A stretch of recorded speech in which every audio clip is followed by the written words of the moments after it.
Welcome, everyone. This is your friend, the DN What If, here with another exciting fanfiction. Today, we're diving into the story of what if Deku was trapped in a remote mountain outpost? If you enjoy this video, don't forget to hit that like button and subscribe for more fanfiction content just like this. Now, let's get started with the fanfic. The bus wheezed to a stop at the edge of the gravel road, a rusty sign barely holding on to its post. Kamiyama National Forest Survey access only. No town. No station. Just trees, mist, ice, snow, and silence. Izuku Midoriya stepped off with a duffel and a canvas pack slung over his shoulder. The air was cooler up here, with that deep green and white mountain smell: pine, old rain, and earth. He adjusted his shades and scanned the trailhead. The van from the wildlife division wasn't there yet. Just one other person waiting. And the moment he saw that familiar spike of ash-blonde hair and the way the man's arms were crossed like a barrier, Izuku felt his stomach drop. Katsuki Bakugo. Of all people. Katsuki hadn't changed much, still built like a coiled wire, hard-edged and silent, with the kind of scowl that made people cross the street. His clothes were plain, a black thermal shirt, worn jeans, hiking boots dusted with dirt. Izuku swallowed. He's definitely put on more muscle. His pack was already on the ground beside him, like he'd been here a while. They locked eyes. Izuku opened his mouth, then thought better of it. Katsuki beat him to it. You, he said flatly. Izuku winced. I didn't know you'd be part of this assignment. Katsuki looked him up and down, unimpressed. You still talk too much. I just said one thing. And it was already one too many. Typical. Same old Katsuki. Izuku looked away, pretending to check the clipboard the forestry division had sent him. He could feel the heat of Katsuki's stare on him like a second sun. They hadn't seen each other since graduation 5 years ago now. Back then, Katsuki had stormed out of their high school with a scholarship to a trade program, and Izuku had followed the academic track until it all collapsed beneath him. University didn't stick. Friends didn't stay. Eventually, he'd found temporary work in government field projects, low pay, remote posts, plenty of time to think. Or forget. A rumble pulled them both out of the silence. A forest ranger's van came crunching up the gravel and stopped with a lurch. The driver, a middle-aged woman in a wide brim hat, leaned out the window. You two the survey crew? Katsuki grabbed his pack and slung it over his shoulder in one easy motion. Yeah. Izuku nodded. That's us. Good. Hop in. We've got a 2-hour ride into the foothills, and I want to get there before the sun drops. They climbed in, sitting opposite each other in the back. The road twisted higher, narrowing into a single lane, snow-covered trees closing in on all sides. The ranger explained the assignment. 2-man wildlife monitoring in an underdeveloped zone, sleeping rough in a forest cabin, hiking survey routes during the day, logging data by hand. No cell service. No backup. You boys good with that? She asked, glancing in the rearview mirror. Katsuki didn't hesitate. I've done worse. To which the woman let out a quick laugh. Izuku offered a polite smile. Yes, ma'am. The van rattled over a pothole. The silence stretched again. Katsuki broke it this time. Didn't think you were the type to do this kind of job. Izuku kept his eyes on the passing trees. Things change. Yeah. You used to cry every time someone raised their voice. I stopped crying, Izuku said, sharper than he meant. Good, Katsuki muttered. The rest of the ride was quiet. They reached the drop point just before dusk. The cabin was barely more than a shed: 1 room, wood stove, no electricity, 2 cots, a table and a supply trunk with survey gear. Outside, the forest opened into steep ridgelines and dense underbrush, snow everywhere, and there was a long fence where horses were roaming and munching on any grass that could uncover. As the ranger drove away, her tires crunching into silence, Izuku stared at the cabin like it might disappear if he blinked. Just him. Just Katsuki. For 8 weeks. He turned to find Katsuki watching him, unreadable. You scared of the woods, nerd? Katsuki asked, one eyebrow raised. Izuku met his eyes. No. Just thinking. Katsuki slung his bag onto one of the cots. Think quieter. Thinking is as quiet as anyone can get, Kaken, Izuku sighed and moved to the other cot, set his bag down gently, and started unpacking. Nah, you're just naturally so loud that I can hear your dumb brain turn. Izuku looked at him in disbelief before rolling his eyes with a scoff. Still the same old Kaken. That earned a flick on his head. Am not the same, you moron. Behind him, he could feel Katsuki's presence like static, close, tense, and full of all the words they hadn't said in 5 years. The first full day began with frost on the windows and the dull ache of bones unaccustomed to the cold. Izuku woke before sunrise, blinking into the dark ceiling of the cabin, listening to the low creak of old wood as wind pressed against the walls. Across from him, Katsuki was already sitting up, pulling on his boots with mechanical focus. The cot creaked as he stood. We've got 30 kilometers of grid to cover today, Katsuki said, voice low and rough with sleep. Hope your legs aren't as soft as the rest of you. Izuku rubbed his eyes. Good morning to you too. Katsuki didn't smile. He tied the laces on his boots tight enough to strangle a snake. They left with the sunrise behind them, golden light filtering through the evergreens. Each man carried a pack, a map, and a clipboard for recording flora and wildlife. The terrain wasn't steep, but it was relentless rocky switchbacks, tangled roots, mud that essikidi at their boots like hungry mouths. By midday, the trail had vanished entirely. They bushwhacked along the edge of a ravine, silent except for the rhythmic swish of Katsuki's machete clearing brush. Izuku kept glancing ahead. Not at the trail at him. It was strange seeing Katsuki like this. No uniform. No bravado. Just sweat soaking the back of his shirt, curls of blonde hair plastered to his temple, sunburn blooming on the bridge of his nose. A little rougher. A little quieter. A little lonelier. They stopped at a ridge to rest. Below them, the valley spread wide and wild, untouched deer trails, distant streams, the occasional hawk circling above. Hell of a view, Izuku said, leaning on his knees. Katsuki crouched beside him, arms draped over his thighs. Took you long enough to shut up and look. Izuku laughed, breathless. Is this your way of bonding? No, Katsuki said with a scoff. This is my way of not pushing you off this cliff. But the corners of his mouth twitched, and for a second, Izuku swore he saw something close to a smile. Not much. Just enough. That night, they built a fire behind the cabin and cooked rice and smoked fish from the ranger's provisions. The stars came out one by one, stretching wide and cold above them. You ever think about leaving it all behind? Izuku asked, staring into the flames. Katsuki didn't answer right away. He leaned back on one arm, sipping water from a tin mug, eyes reflecting firelight. Every DMN day, he said. Izuku glanced at him. Then why haven't you? Katsuki snorted. Because I don't know what I'd be if I did. The fire popped between them. Sparks leapt into the night. You could be someone, Izuku offered. Katsuki looked at him. Long quiet. Could I? There it was again. That thing in his voice like a question he didn't want the answer to. Like a wound he'd never let scab over. Izuku swallowed. Yeah. You could. Katsuki didn't speak after that. Just sat there, eyes on the fire, as if it had something to say he hadn't earned yet. When they turned in for the night, the wind had picked up, howling down the slope like wolves calling out names. The cabin creaked. The lantern burned low. Izuku lay on his side, staring at the rough timber wall. Behind him, Katsuki shifted on his cot. Wood groaned. A breath caught in the dark. You awake? Katsuki's voice barely more than a whisper. Izuku hesitated. Yeah. Silence. You ever think about that one time? Katsuki asked. Behind the gym. Before graduation.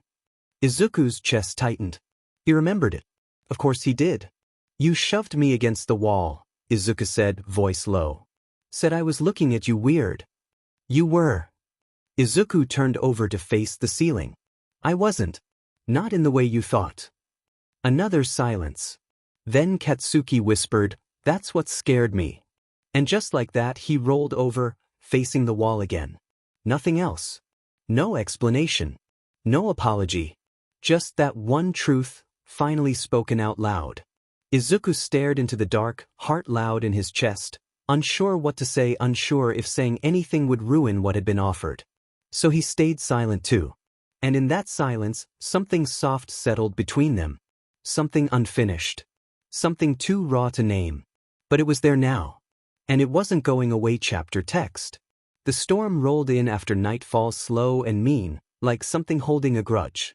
Rain pounded the cabin roof in wild rhythms, and wind howled like it wanted in.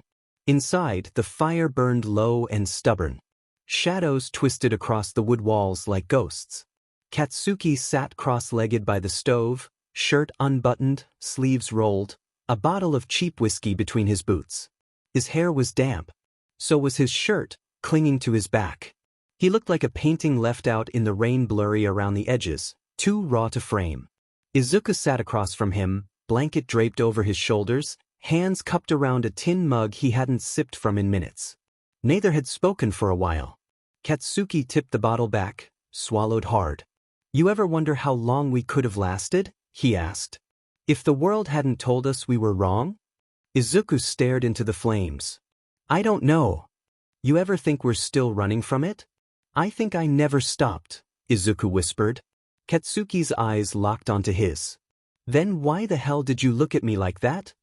Izuku's breath caught. "What do you mean?" "Like I meant something. Like I wasn't just some angry, messed up kid. You looked at me like you knew me. And I hated you for it. I didn't mean to." "I know," Katsuki said, softer now. "But you did." A long silence passed. Outside, thunder cracked. The whole cabin seemed to flinch. Inside, neither of them moved. Not until Katsuki stood slow, deliberate, and crossed the small space between them. He crouched down. Close enough that Izuku could feel the heat off his skin, the sharp whiskey on his breath. "Tell me to stop," Katsuki said. Izuku's voice barely held. "I won't." The kiss wasn't gentle. It was starving. Years of rivalry, resentment, confusion, guilt, none of it mattered when their mouths met. Katsuki grabbed the back of Izuku's neck, pulling him in like he was trying to carve a home out of him. Izuku gripped his shirt like he was drowning, and this was the only thing keeping him above water. Clothes came off like a fever dream, desperate hands, rushed breathing, the sharp sting of stubble and scars. The old wooden floor was cold, but they didn't feel it. They felt everything else. Katsuki hovered above him, eyes wild. "You have no idea how long I've wanted." Izuku pulled him down. "Then stop wasting time." And Katsuki did. The fire hissed. Rain hammered the windows. Their bodies tangled in the dark, raw and open, aching with every breath. There was no shame in it. Only the kind of silence that comes when truth finally stops hiding. Katsuki kissed and liked the inside of Izuku's mouth as he helped the other shimmy out of pants. Izuku gasped softly when Katsuki squeezed his pee-pee, lazily pumping it, letting the greenette pant and them into his mouth. "Catch, ease," the smaller whispered into Katsuki's mouth, hands scratching at Katsuki's forearm, his hips bucking up trying to chase the pleasure. Katsuki bit the skin between Izuku's neck and shoulder as he let go of Izuku's pee-pee, making the other cry out. "You sound like a wet dream, darlin'," Katsuki said, shifting so that he was in between Izuku's legs, the other wrapping around his waist. Katsuki leaned forwards, encasing Izuku, arms on either side of his head as he rolled his hip. Pleasure shooting up their bodies. Katsuki pressed 2 fingers to Izuku's lips, groaning when they are quickly enveloped in heat. Izuku's tongue pressed against them and he felt the pressure of Izuku's skin. "Yeah, that's right, SEK on my fingers like a good boy, Deku," Katsuki groaned as he rutted his hips against Izuku's once more, their PPS rubbing against each other. Once Katsuki deemed his fingers were wet enough, he pulled them out and used his knees to nudge Izuku's legs farther so he could press the pads of his middle and ring finger against Izuku's hole. The greenette gasped at the feeling, whimpering softly when Katsuki's fingers slowly sinked into him. Katsuki groaned and liked to stripe up Izuku's neck and tugged on his ear with his teeth. F-. "Can't wait to have my pee-pee in ya, baby. You're so hot." And squeezing just right, the blonde quickly moved and scissored his fingers, making Izuku see stars. The smaller arched his back sinfully. "Kaken. F-. Come, stop. Ah, stop teasing me already. So FING demanding, Katsuki groaned, pulling his fingers out quickly. He shifted on his knees and pressed the tip of his PP against Izuku's hole. He looked up and bit his lip. Waiting. Izuku liked his lips and Katsuki watched the muscle wet those plump lips. Red eyes meeting green. Izuku nodded and Katsuki grabbed onto Izuku's hips and slowly pressed in. Both men groaning at the feeling. I can't, Deku, I gotta dash. Just use me, Kaken. Come on, baby, I can't take it, oh. Izuku didn't finish his sentence when he cut himself off with a high as Katsuki moved and bottomed out at once, hips plush against the fat of Izuku's butt.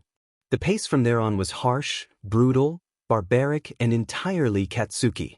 Izuku couldn't focus on anything but the feeling of Katsuki's PP and the groans he let out. He screamed when Katsuki angled his hips, his own PP spurting out cum and painting his abs. Katsuki grinned and leaned down, liking the cum from Izuku's chest as he tilted his hips slightly and focused on that spot that made Izuku tighten. Izuku's head lolled to the side, eyes unfocused and mouth apart, each move of Katsuki's hips punching out yes that could make the most straightest man crumble. Katsuki bit his lip as he felt the coil in his stomach begin to tighten. His hips began a faulty rhythm. Like a wild animal. Spit dripped down his chin as he squeezed Izuku's hips hard enough that there was sure to be a bruise. He wanted it to, so FING badly. He moved harshly and the coil broke, slamming his hips against Izuku's but once more and he ummed lowly. Izuku gasped as he felt Katsuki's cum painting his inner walls. Shuddering at the feeling of Katsuki rutting against him, leaning forward Katsuki bit Izuku's lip, drawing a whimper. The blonde hissed as he pulled out, his PP softened and sensitive in the cold air. Izuku's thighs shook softly as Katsuki put them down and flopped next to Izuku, pulling the smaller to him. Wrapped in the same blanket, lying chest to chest on the floor, Izuku whispered, "Are you gonna run from this tomorrow?" Katsuki didn't answer right away. He pressed his forehead to Izuku's, exhaled shakily. "I don't know how to stop running," he said. Izuku nodded, hand on his chest. "Then I'll wait until you do." And in that moment, quiet and shaking, bare under firelight, it didn't feel like a sin. It felt like salvation chapter text. The fire had gone out sometime in the early hours. Izuku woke first, the cold already biting at his bare skin. He sat up slowly, careful not to stir the blanket too much, not to wake Katsuki still lying on the floor, turned away from him, one hand curled near his chest like he was bracing for something that never came. Izuku's heart thudded like boots on hollow ground. It was still dark outside. The rain had stopped, but the sky held that leaden quiet that promised more. He pulled on his clothes in silence. The room felt smaller now. Heavier. Like the walls had been listening all night and were ashamed of them. Katsuki shifted behind him. Izuku froze. Red eyes blinked up at him, Katsuki's face scrunched in confusion. "You leaving?" Katsuki's voice hoarse. "No," Izuku said. "Just cold." A beat passed. Long enough to feel like a crack between them. "Should have stayed dressed," Katsuki muttered. Izuku gave a soft, humorless laugh. "You weren't complaining last night." Silence again. Too sharp this time. He turned and saw the wall was back. Katsuki sat up, eyes locked on the floor. Hair wild, jaw tight. Like nothing had happened. Like he hadn't torn Izuku open with his mouth, hadn't whispered his name like a confession in the dark. "You regret it," Izuku said. "Quiet. Not a question." Katsuki flinched. "I didn't say that." "You didn't have to." Izuku swallowed the ache rising in his throat. "I'm not asking for anything. He stopped. Words failed. Katsuki stood and grabbed his flannel from the back of a chair. Shrugged it on like armor. "Forget it happened," he said. "We've got work to do." And just like that he walked out into the gray morning. They didn't speak all day. They worked the ridge in silence, clipping samples, taking notes, logging terrain. The only sound was the wind whispering through the pines and the click of their gear. Izuku watched Katsuki from a distance. Watched the way he moved with more tension now, how his jaw stayed clenched, how he avoided eye contact like it burned. Like Izuku burned. And still, he couldn't look away. Late in the afternoon, Katsuki misstepped on loose gravel and twisted his ankle. Not bad, but enough to make him curse and lean into the nearest tree, eyebrows furrowed in annoyance. Izuku reached out instinctively. "Don't," Katsuki growled. "I'm just trying to help." "You already did enough of that last night." That hit like a punch. Izuku reeled, hand dropping to his side. Katsuki sighed, breath steaming in the chill. "Sheet. I didn't mean that." "You did," Izuku said. "And it's fine." "It's not," Katsuki snapped, still not looking at him. I don't know what the hell I'm doing." Izuku stepped back. "Then say that. Don't pretend like it meant nothing." For a moment, Katsuki said nothing. Just stared at the trees, like they might offer an answer. Then, quietly, "It didn't mean nothing." Izuku nodded. Said nothing more. Turned and started back toward camp. Tears in the corners of his eyes, threatening to fall. Izuku blinked them away. He's not going to cry. He stopped crying. Katsuki followed a few steps behind, limping, silent, and still somehow further away than he'd ever been. That night, they didn't light the fire. They ate in silence, backs to each other, listening to the wind scratch at the windows like it was trying to remind them of something they'd left unfinished. They lay in their separate cots. The space between them an endless stretch of distance neither was brave enough to cross again. Not yet. Maybe not ever. But Izuku didn't sleep. And he knew, from the restless shifting in the dark, neither did Katsuki. Chapter text. The days blurred together.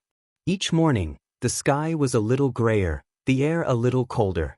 The mountain was pressing in on them, silent and unforgiving, just like the space between Izuku and Katsuki. They worked. The ridge needed clearing. Logging trails, marking flora, taking notes. There was always something to do. But every task, every step, was a reminder of how little they were saying to each other. They ate in silence, as they had every night since that first morning. At first, Izuku had tried to say something, anything. He'd asked if the weather was going to hold, if the hike the next day would be. Worse, if Katsuki's ankle was still bothering him. But Katsuki had given him nothing short answers, sharp looks, and that diamond wall that Izuku couldn't breach. So Izuku had stopped asking.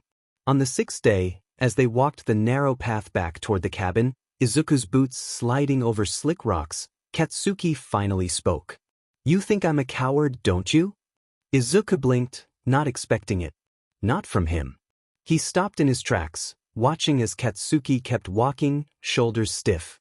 "No," Izuku said, voice quiet. "I don't think that." Katsuki stopped too. His back was to Izuku, but his voice was thin, strained. "You don't? Because it sure as hell looks like it." Izuku took a hesitant step forward. "I don't think you're a coward, Katsuki. I think you're scared. You've been scared your whole life." Katsuki whipped around, his eyes flashing with something sharp and dangerous. "What the hell do you know about it?" Izuku didn't flinch. "I know that you've never let anyone get close. And I know that last night, it scared you. You don't know what to do with it. And that's okay." Katsuki stared at him, jaw clenched, fists curling at his sides. His breath came in short bursts. But it wasn't anger that twisted his face. It was something much quieter. Much darker. I'm not like you," he muttered, head down. I can't do this." Izuku wanted to reach out. He wanted to close the distance, to pull him in, to tell him everything was okay. But he stayed where he was, heart hammering in his chest. "I'm not asking you to," Izuku said. "But we don't have to pretend like what happened wasn't real." Katsuki let out a long, ragged breath, like he was carrying something too heavy to hold. "I'm not pretending anything," he finally said, his voice low and raw. Izuku nodded, taking a small step closer, just enough for their shoulders to brush. "Then stop acting like you don't want it." The words hung between them, heavy and fragile. Katsuki's eyes darted to him for a split second, but he looked away quickly, his shoulders rigid. "Don't make me say it." Izuku swallowed, the ache in his chest spreading like wildfire. "I'm not asking you to." They both stood there for a long time, the cold wind biting at their faces. The silence was suffocating, and yet it was the only thing holding them together. Neither of them knew how to break it. Neither of them knew how to take that next step. And yet, every day they were walking closer and closer to the edge. That night, they sat across from each other again at the table, each with a mug of hot tea. But neither of them seemed to be drinking. Katsuki was staring at the fire, his face unreadable, his hands clenched around the mug. Izuku watched him from the corner of his eye, but he didn't know what to say anymore. The words felt too fragile, too raw. Katsuki was the one who broke the silence, but his voice was rough, like it had been dragged out of him. "You don't get it, do you?" Izuku looked up at him, confused. "What do you mean?" "I've never—" Katsuki stopped himself, shaking his head like he was struggling against something inside. "I've never been able to let anyone close. Not like that. I don't know how to be weak like that." Izuku's chest tightened. "You're not weak." Katsuki scoffed, but there was no heat behind it. Just bitterness. "That's the thing, Deku, I'm not supposed to need anyone." Izuku's heart ached at the way Katsuki's voice broke. It wasn't the usual anger. It was something deeper, something that scared him. "You don't have to do it alone, you know." Katsuki's eyes flickered to his, the firelight dancing in his pupils, but he didn't respond. The room felt even colder now, as if the space between them had widened again. But this time, it wasn't just because of distance. This time, it was because neither of them knew how to close the gap. It started with a busted radio. They were out near the North Trail, clearing brush and checking for signal drops, when the radio clip to Katsuki's belt let out a sputtering crackle and died. He yanked it off his belt, shook it once, twice, cursed under his breath. Izuku glanced up from his notebook. "Might be the wiring. I can take a look." "I said I've got it." Izuku closed the notebook slowly. "Didn't say you didn't." Katsuki was already fiddling with the back panel, hands shaking slightly. Not from the cold. From something else. Izuku stepped closer anyway. "If it's the battery pack you'll need." "I said I've got it." Katsuki snapped, whirling on him. Izuku flinched, stepping back on instinct. "Okay, fine." Katsuki's nostrils flared. "Why are you always hovering? Always acting like you know better." "I'm not," Izuku said, trying to keep his voice level. "I was just offering help." "Yeah? Well, I don't need it." "I don't need you." The words landed like a slap. For a long moment, all Izuku could do was stare at him. His chest was tight. Too tight. And then, softly, "Then why the hell did you come to my bed?" Katsuki's face darkened, like the storm that had passed was still hiding in him. "I didn't mean to." Izuku nodded slowly. "But you did." "Don't twist it." "I'm not twisting anything," Izuku said, stepping forward, his voice growing louder now. "You act like it didn't happen, like it didn't mean anything, like I'm just some mistake." "I didn't say you were a mistake." Katsuki roared. "You think I don't hate myself for it already?" Izuku froze. Katsuki's voice cracked. "You think I don't lie awake every damn night thinking about how easy it was to give in? About how much He stopped, teeth gritted. "About how much I wanted it?" The silence that followed was thunderous. Wind tore through the trees around them. Somewhere above, a hawk cried. Izuku's voice was a whisper. "Then stop punishing both of us for it." Katsuki turned away, running a hand through his hair, breathing heavy. "I don't know how to want something I'm not supposed to have." Izuku moved behind him, quiet. "Then stop pretending we're the only ones who feel this way." Katsuki didn't answer. They stood there for a long while just breathing, not speaking, the broken radio lying in the dirt between them like proof that everything here, even the simplest things, couldn't stay whole. That night, they didn't speak. But when Izuku slipped into his cot and pulled the blanket over his shoulders, he felt Katsuki's weight at the edge of the mattress, just barely shifting it. Not saying anything. Just there. Izuku didn't turn around. He didn't need to. A few minutes passed, and then a hand touched his back. But barely there. It stayed. Izuku didn't move. But he didn't cry either. And that was enough for now. It was the first clear morning in weeks. No rain. No clouds. Just clean, sharp mountain air and a sun that hit the earth like it was apologizing for all the cold. Izuku stepped out onto the porch with a chipped mug of coffee and blinked into the light, hand up to shield his eyes. Katsuki was already out front, splitting logs with steady, violent rhythm. The axe rose and fell in smooth arcs, like he was trying to wear himself out before the day even began. Izuku sat on the top step and watched in silence. When Katsuki finally paused, wiping sweat from his brow, he glanced toward the cabin. "What?" Izuku shrugged. "Nothing. Just didn't know you were a morning person." Katsuki rolled his eyes, then tossed a small split log at him. It landed at Izuku's feet with a thud. "Get off your butt and help." They worked side by side, stacking wood, sorting kindling, arguing about whether pine bark was better than cedar for starting fires. Somewhere in the middle of it, the silence stopped feeling so sharp. Katsuki grumbled when Izuku dropped a whole bundle of sticks. Izuku called him an angry old mountain man when he scowled at the pile. Katsuki barked a laugh so fast and so sudden, he startled himself. That laugh lingered. It echoed out over the trees and bounced back soft. And for the first time in days, they both smiled at the same time. Later, after lunch, Katsuki found a deck of playing cards buried in a drawer inside. The box was half mangled, but the cards still worked. Izuku challenged him to a game. Then another. Then a third. They played on the cabin floor, fire crackling, boots off, drinks in hand. Katsuki cheated. Blatantly. Izuku tackled him for it, slammed a pillow into his face and pinned him to the floor like they were teenagers again, laughing, panting, flushed from the heat and the chase. For just one breathless second, they didn't remember why they were supposed to be afraid. Katsuki lay there beneath him, breathless, smirking. "You're still slow as hell." Izuku grinned. "Still beat your butt?" Katsuki's hand was on Izuku's arm. Izuku didn't move. The laughter faded. Slowly. Their faces were too close now.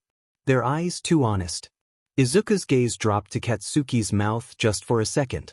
Katsuki saw it. Felt it. The air between them snapped tight like a live wire. Izuku leaned in without meaning to. It wasn't a decision, it was instinct. Gravity. A pull he hadn't fought in days. Katsuki froze. Just before their lips touched, he turned his head. Izuku stopped. His breath hitched. Katsuki pushed him off, not hard, but fast. Sat up like the floor had caught fire. "Don't," he said. Not angry. Not cruel. Just quiet. Shaken.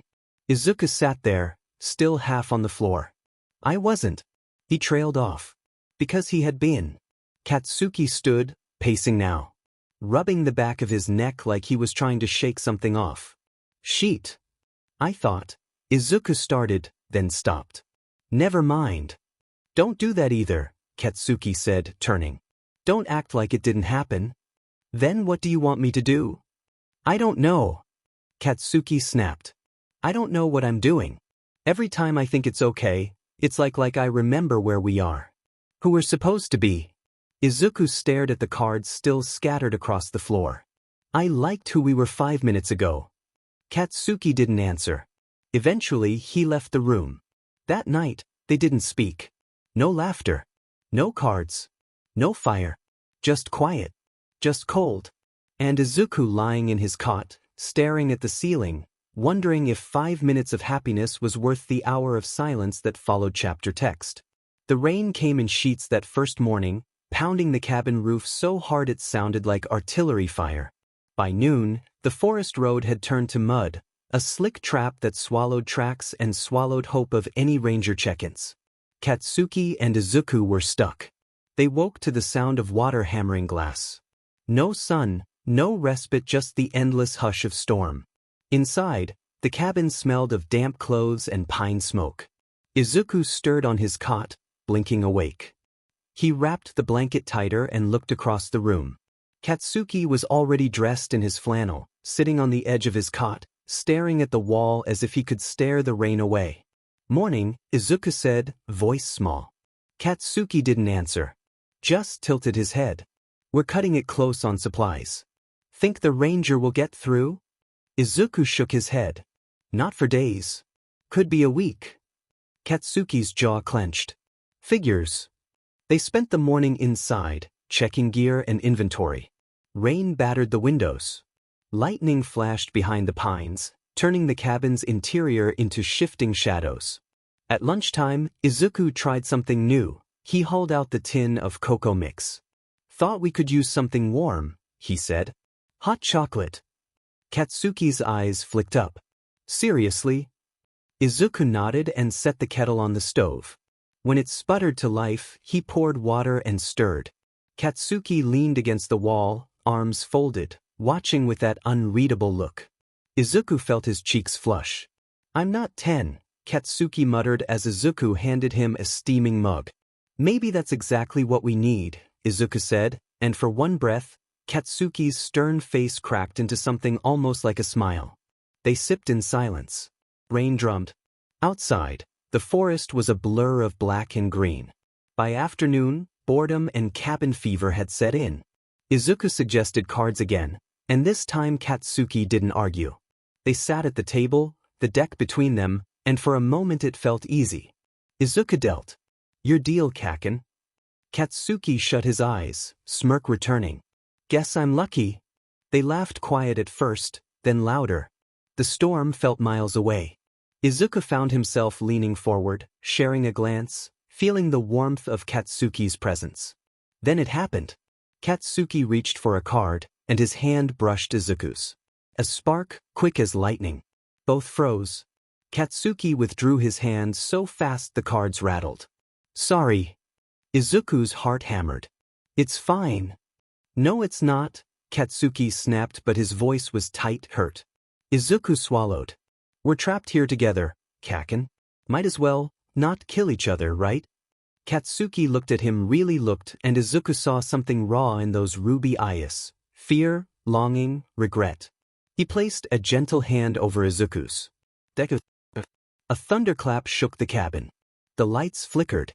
Katsuki jerked his hand back, almost knocking over his mug. "I didn't mean," he started, voice cracking. Izuku stood. "Then say it." Katsuki stared at the cards, breathing hard. "I'm sorry." Sorry." Izuku's chest ached. He sat back down, picking up the deck. "You're sorry for touching me?" Katsuki slammed a card down. "I'm sorry for everything."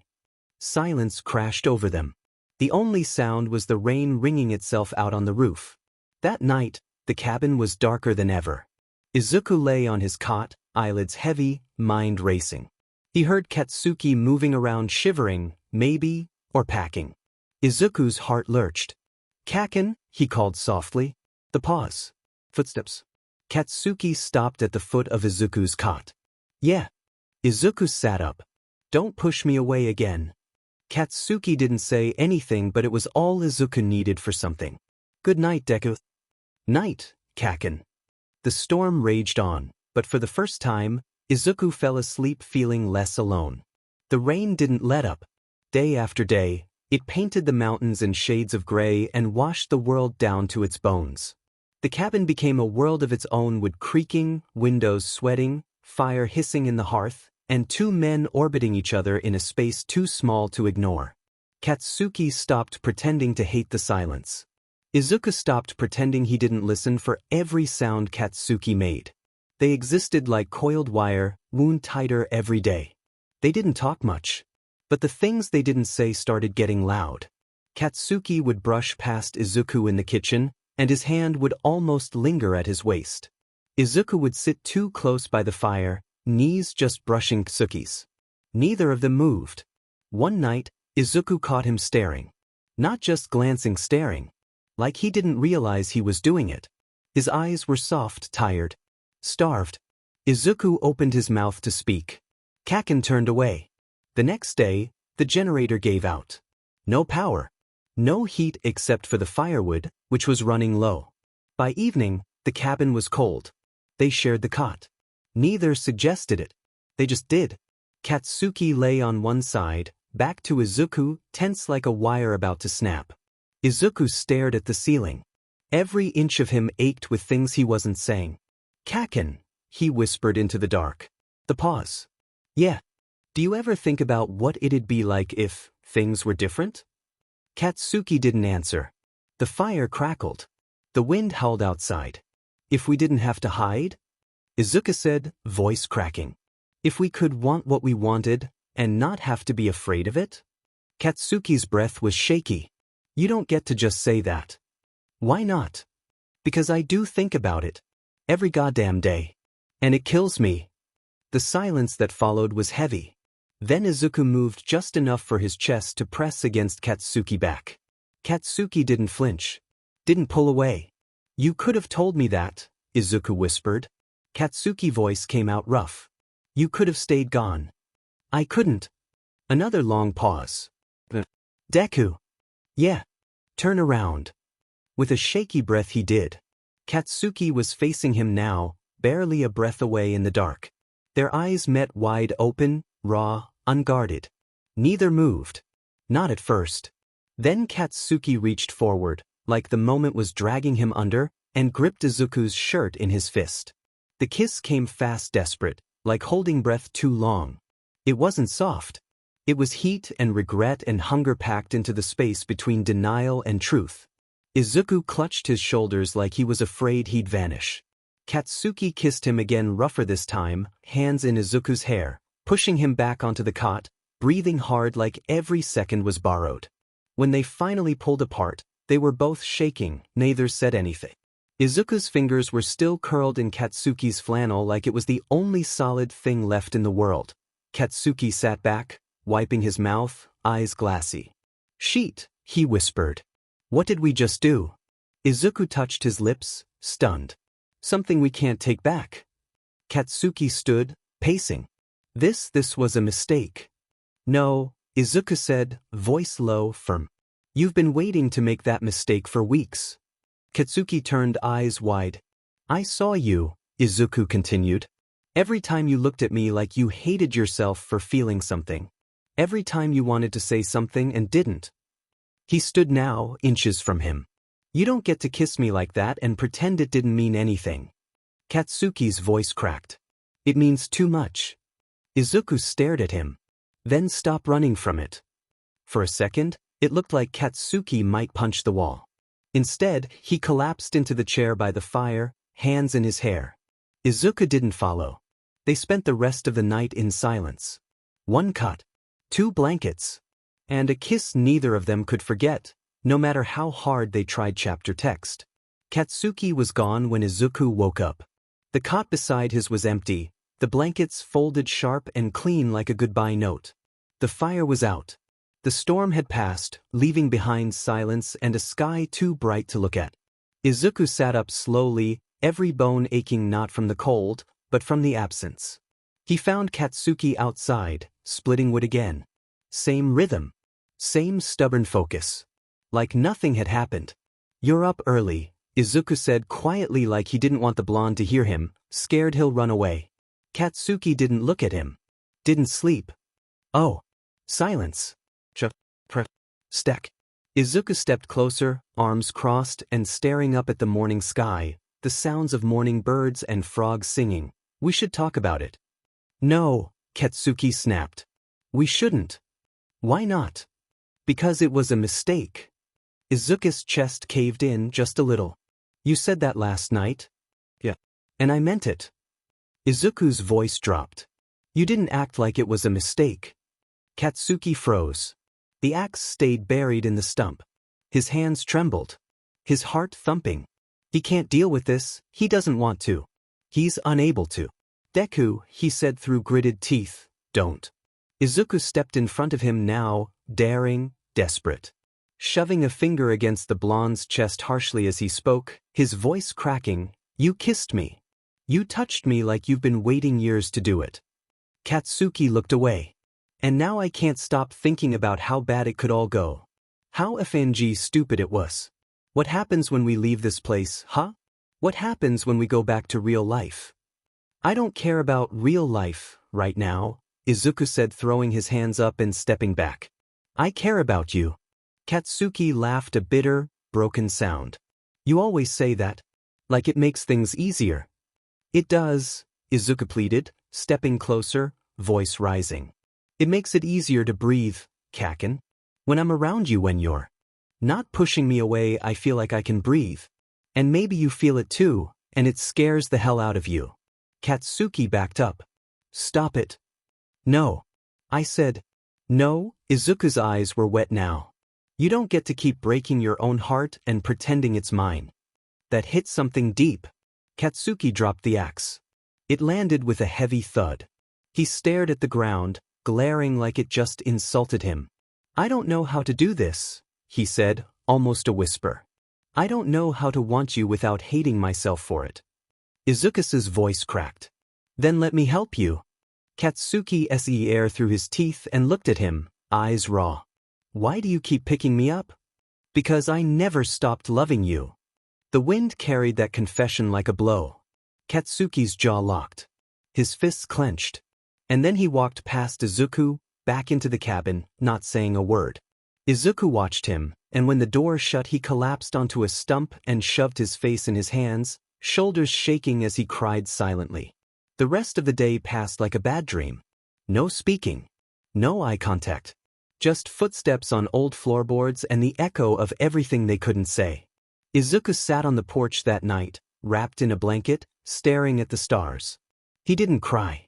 He'd done that already. Inside, he heard Katsuki pacing again. Sometimes he heard a thump, a sound of something hitting the wall. Back and forth. Back and forth. Like he was trapped.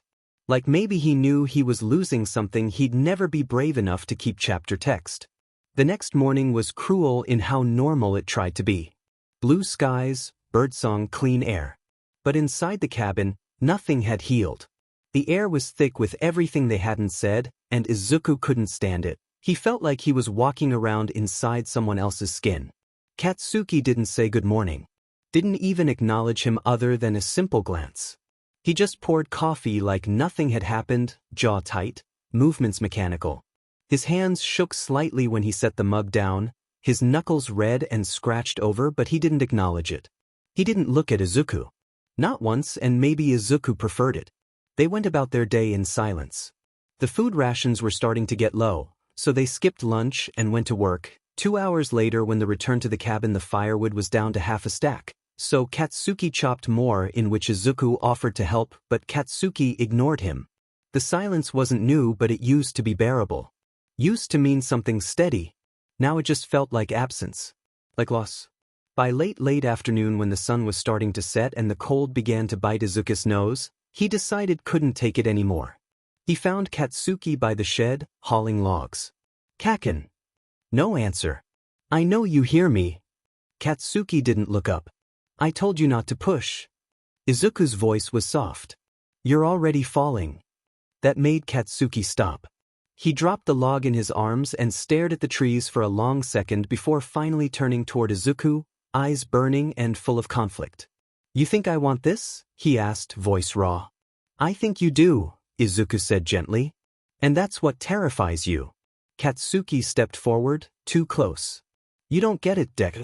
You've always been brave enough to want everything. Even me. Izuku's breath hitched. And I hate you for that, the blonde added, barely above a whisper. Izuku swallowed. I know. The wind cut through the trees. Clouds darkening, they knew it was going to rain. Katsuki's fists trembled at his sides.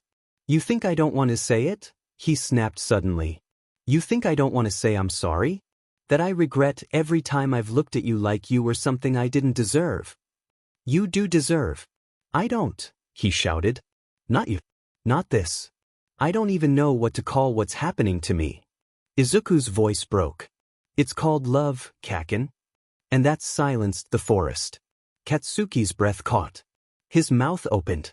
Then closed. He looked like he might say something. His whole face shifted, fear, grief, longing all flashing across his features like a thunderstorm behind his eyes. And then he turned and walked away. Just like that. Izuku stood alone by the shed, every part of him screaming. Not because of the silence, but because of what almost happened. That night, they didn't share the cot. Izuku lay curled up in his own, facing the wall. Listening. Across the room, Katsuki was restless. Tossing. Getting up. Sitting back down. Moving like a man trapped in his own skin. Finally around midnight Katsuki sighed, then, in a whisper so faint Izuku almost didn't catch it. I didn't mean to hurt you. Izuku's eyes fluttered open, but he didn't move.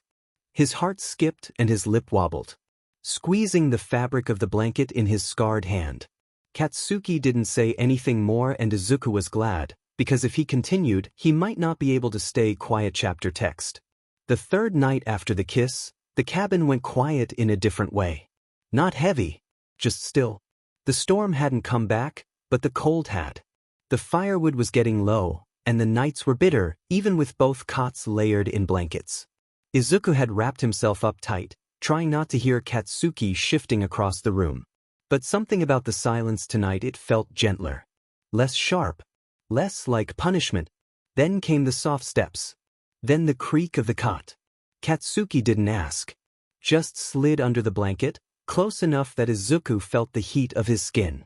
They didn't speak. They didn't have to. Izuku rolled over, facing him. Katsuki lay on his back, one arm behind his head, eyes open. Their hands met between them, just fingers brushing. Katsuki didn't pull away this time. He turned his palm up, let Izuku's rest inside. It was the first real touch since that night. And it was gentle. Deliberate. Izuku watched him in the half-light. Do you remember that summer we went to the lake? Katsuki blinked. Yeah. Before everything got weird. Before I knew what I was feeling. Izuku smiled faintly. You almost drowned showing off. You told me not to help you. Katsuki huffed a laugh. And you dove in anyway. You were sinking. I was fine. You were flailing. I was 13. Izuku grinned. Katsuki turned his head slightly to look at him. Why are you bringing that up? Izuku's voice softened. Because even then, I think I loved you. I just didn't have a word for it. Katsuki's throat worked as he swallowed. His fingers curled tighter around Izuku's. I hated how easy it was for you. To feel. To name it. To not be scared. Izuku's smile faded. I've always been scared. Just not of you. Katsuki shifted now, leaning in, forehead resting against Izuku's. I'm scared of what I'll ruin. Of what I already ruined. You haven't. I kissed you. I kissed you back. Silence. Their hands stayed tangled. Then very slowly Kaken moved closer, their foreheads still pressed together. His breath was warm against Izuku's cheek. He closed his eyes. When Katsuki kissed him this time, it wasn't frantic. It wasn't desperate. It was slow. Lingering. Careful. Like he didn't want to break anything.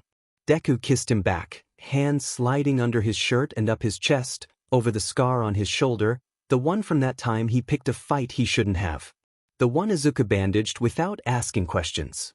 Their bodies pressed together under the blanket, warmth blooming where their skin touched. Katsuki's hand traveled down to Izuku's waist, pulling him against Katsuki. Izuku parted his thighs so Katsuki could slide his thigh in, the friction making them gasp into each other's mouths. Rolling his hips against Izuku, Katsuki groaned and kissed plush lips, relishing in the hum from the other man. They laid there, grinding their clothed PPS together, miming and gasping into each other's open mouths. Izuku's eyes rolled and he threw his head back. He grounded his hips against Katsuki's harder, biting his lip at the waves of pleasure. Katsuki groaned, kissing and liking Izuku's throat, relishing in the feeling. But it wasn't section. It was something else.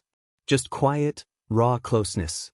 Something too heavy to carry and too precious to name. Later when they changed into new pants and were holding each other again, Katsuki whispered into the dark, "What do we call this?" Izuku didn't answer. Not because he didn't know, but because saying it out loud might make it real.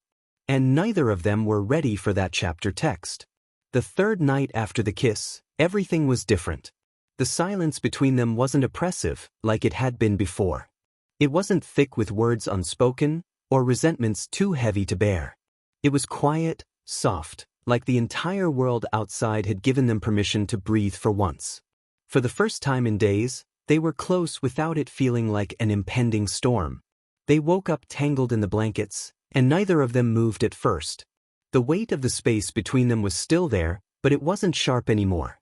It was just there, in the background. It didn't matter as much, not when Katsuki's breathing was steady against Izuku's cheek, and when Izuku could feel the heat of him, warm and real, just beside him. For a long time, neither of them spoke. Then, in the quiet of the early morning light, he whispered, "We should stay like this forever." Katsuki, still facing away from him, let out a soft huff. "We'd freeze to death." Izuku smiled, but it was more in his voice than his face. "Maybe. But it'd be worth it." "You're an idiot." "You're warm," Izuku murmured. Katsuki couldn't help but chuckle softly, a sound Izuku hadn't heard in days. The kind of chuckle that wasn't laced with sarcasm or irritation. Just a sound that slipped out when you weren't thinking. "You really are dumb," Katsuki muttered, though there was a hint of affection in his voice now. But neither of them moved to get up. They stayed there for a little while, just feeling the stillness. Even when the sunlight filtered through the small window, they didn't get up immediately. There was no rush, no obligations pressing them. Just the sound of each other's breathing. Eventually, though, they got moving. The quiet felt too heavy now, too comfortable, and they needed something to do to push it back. So, Katsuki started chopping wood while Izuku attempted to cook with the last of the papered food. But their time together, it felt slower than it had before. More purposeful. Izuku smiled to himself as he worked, keeping his distance but feeling like Katsuki's presence was somehow right there beside him. It was almost like the tension had softened, like they had stopped fighting the unspoken bond between them. But all of that would change soon. It was mid-afternoon when they decided to walk the ridge and update their chart on the ice. The day had warmed slightly, but the cold air still bit at their cheeks, urging them to keep moving. The ridge was narrow, a winding trail just above the valley where the trees were sparse and snow was everywhere.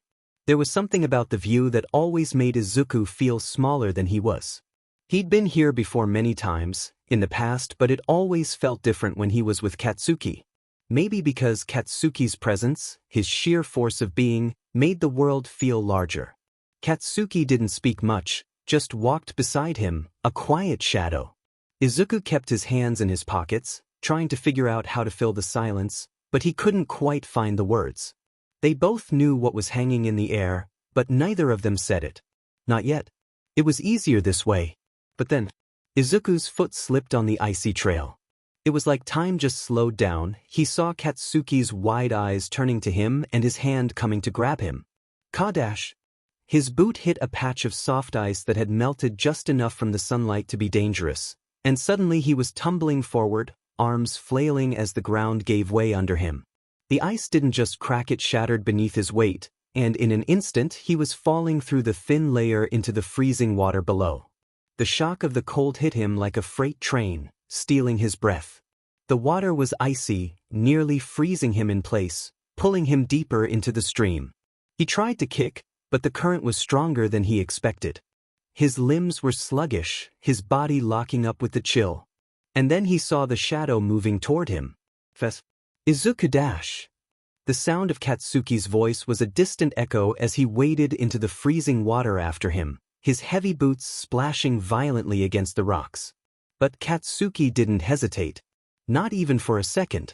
He jumped into the water, grabbing Izuku's collar and yanking him up, almost as though it were instinct. Katsuki's muscles were strained as he dragged Izuku's soaked body to the bank against the current, each movement desperate. Izuku gasped for air, shivering uncontrollably. His hands were numb, his body shaking, teeth chattering. "You?" Katsuki's voice was hoarse, but his eyes were wide with concern. "You dumbass. I told you to be careful." I couldn't," Izuku coughed hard, choking on the freezing air. I didn't see it." Katsuki didn't say anything. His arms, usually brash and harsh, were gentle as he undid Izuku's soaked coat. He didn't even flinch when his own hands started to shake from the cold. Instead, he wrapped the other in his own coat, pulling him close, rubbing warmth into his arms, trying to get some heat back into his body. He must have taken it off before he jumped into the water. Katsuki helped Izuku's shivering body back to the cabin and placed him right in front of the fire. Peeling off the now damp jacket and soaked clothes from Izuku, he opened up one of the closets and pulled out some blankets and covered Izuku. "You okay?" "Why yeah, thanks to you," he said through chattering teeth, smiling. Katsuki pressed his forehead against Izuku's and sighed. But then, as he turned to start undressing his own soaked layers, Izuku noticed something, a line of crimson spreading across Katsuki's shoulder, staining the fabric of his shirt. Katsuki's face twisted in pain, but he didn't acknowledge it, trying to hide the injury as though it were nothing. He reached for the firewood, preparing to get a fire going, but the blood kept seeping, turning his shirt darker as it mixed with the cold sweat. "Kaken!" Izuku gasped, grabbing his arm. "You're hurt." "I'm fine," Katsuki hissed, shrugging him off, but there was a slight tremble in his voice. "It's just a scratch. Don't worry about it." But Izuku wasn't having it. His shaky hands gripped Katsuki's shoulder, forcing him to face him. "It's not just a scratch. You're bleeding."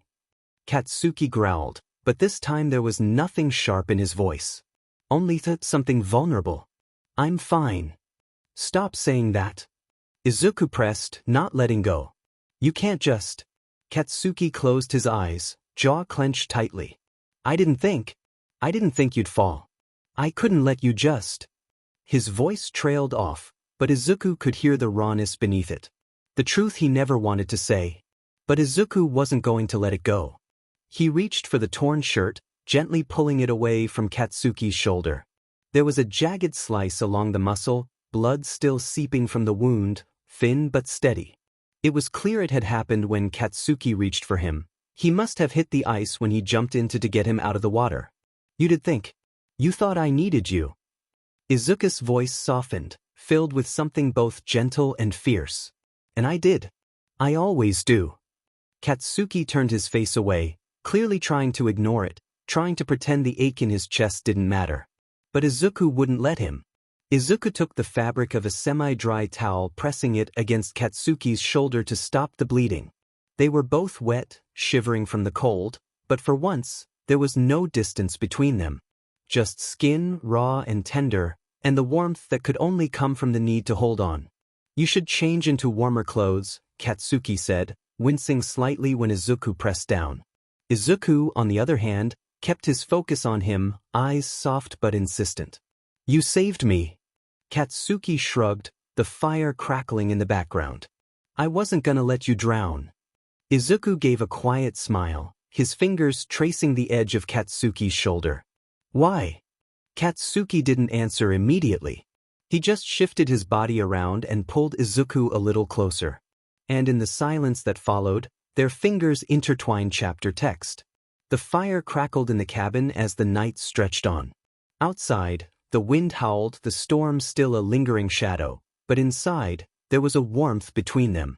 Not just from the fire, but from something quieter, more fragile. Katsuki sat by the fire, his shoulder still bandaged but no longer bleeding, just sore. Izuku hadn't left his side since they got back. Not once. The silence between them wasn't uncomfortable. It was filled with the kind of unspoken understanding that came from surviving something together. Katsuki didn't look at him, but he could feel Izuku's gaze, steady and unwavering. It was something in the way Izuku always seemed to see him, even when he wanted to look away. "I'm not used to this," Katsuki finally muttered, his voice a little rough from the cold. He didn't mean to say it out loud. It wasn't something he liked admitting. But he couldn't seem to stop himself. "Used to what?" Izuku asked quietly, a softness in his voice that Katsuki had never heard before. Or maybe he had, but he hadn't noticed it until now. "This, being taken care of." Katsuki's words were harsh, like he was trying to turn them into something ugly. Trying to mask the vulnerability he felt. "I'm not used to someone giving a sheet." Izuku blinked, as though the words had caught him off guard. "You don't have to get used to it, Kaken. It's just what you deserve." Katsuki's heart lurched, but he didn't let it show. Instead, he scoffed, putting his arms out and stretching slightly, the bandages on his skin tight and uncomfortable. "Stop saying that." "Why?" Izuku asked, voice soft but insistent. "Why is it so hard to believe that someone cares about you?" Katsuki clenched his jaw, eyes flicking toward the fire. He didn't want to think about it. Didn't want to admit how much it meant to him. How much Izuku's words hurt because they were too close to the truth. Because it's easier to think no one does, he muttered, staring at the flames. Makes things simpler. Izuku didn't respond immediately. He just watched Katsuki, his expression unreadable for a moment. Then, slowly he stood up and walked over to him. Katsuki stiffened, his back straightening instinctively. He wanted to pull away, but he didn't. Izuku sat next to him, close enough that their shoulders brushed.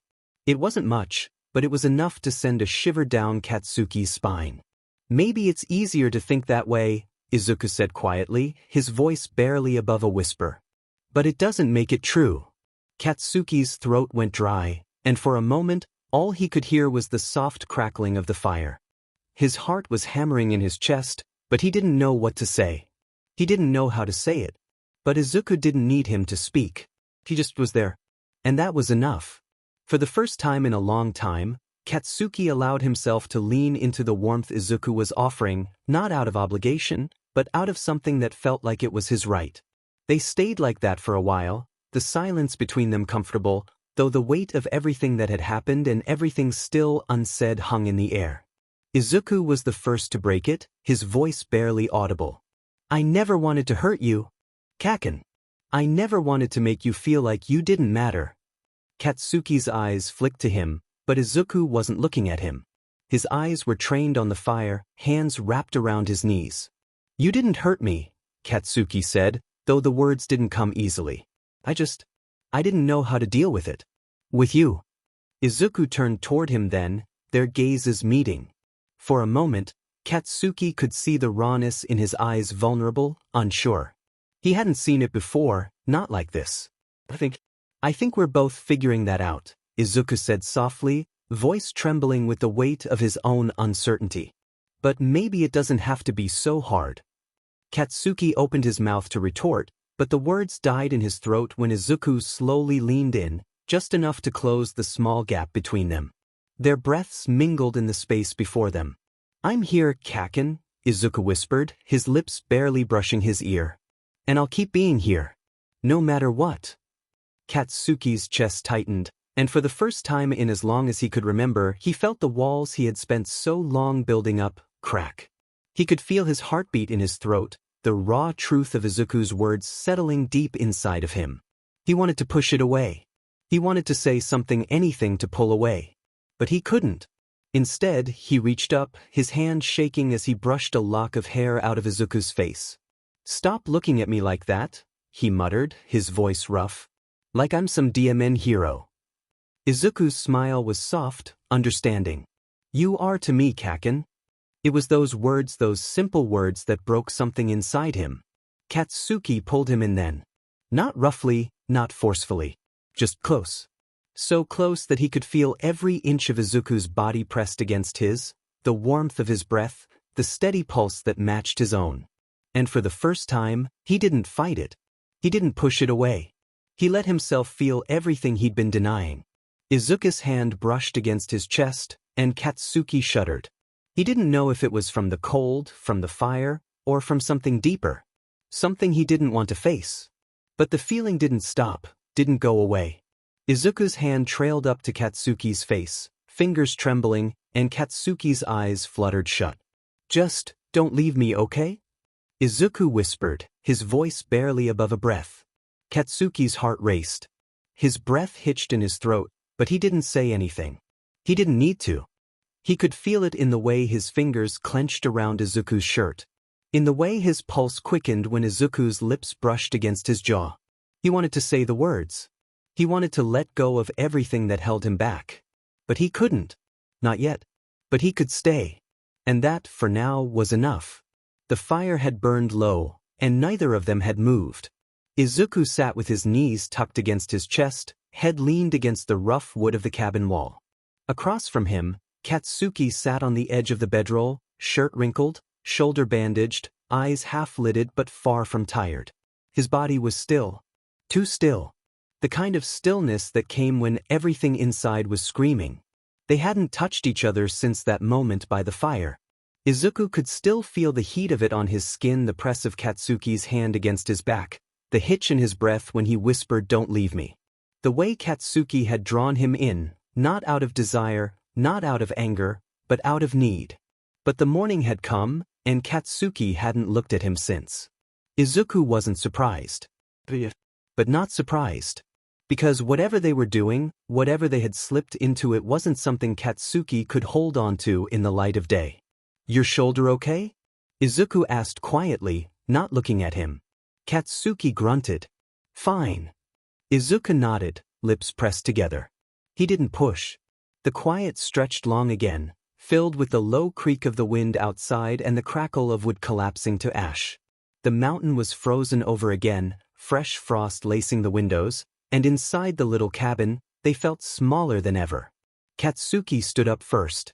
The movement was sharp, like he needed to break the tension with force.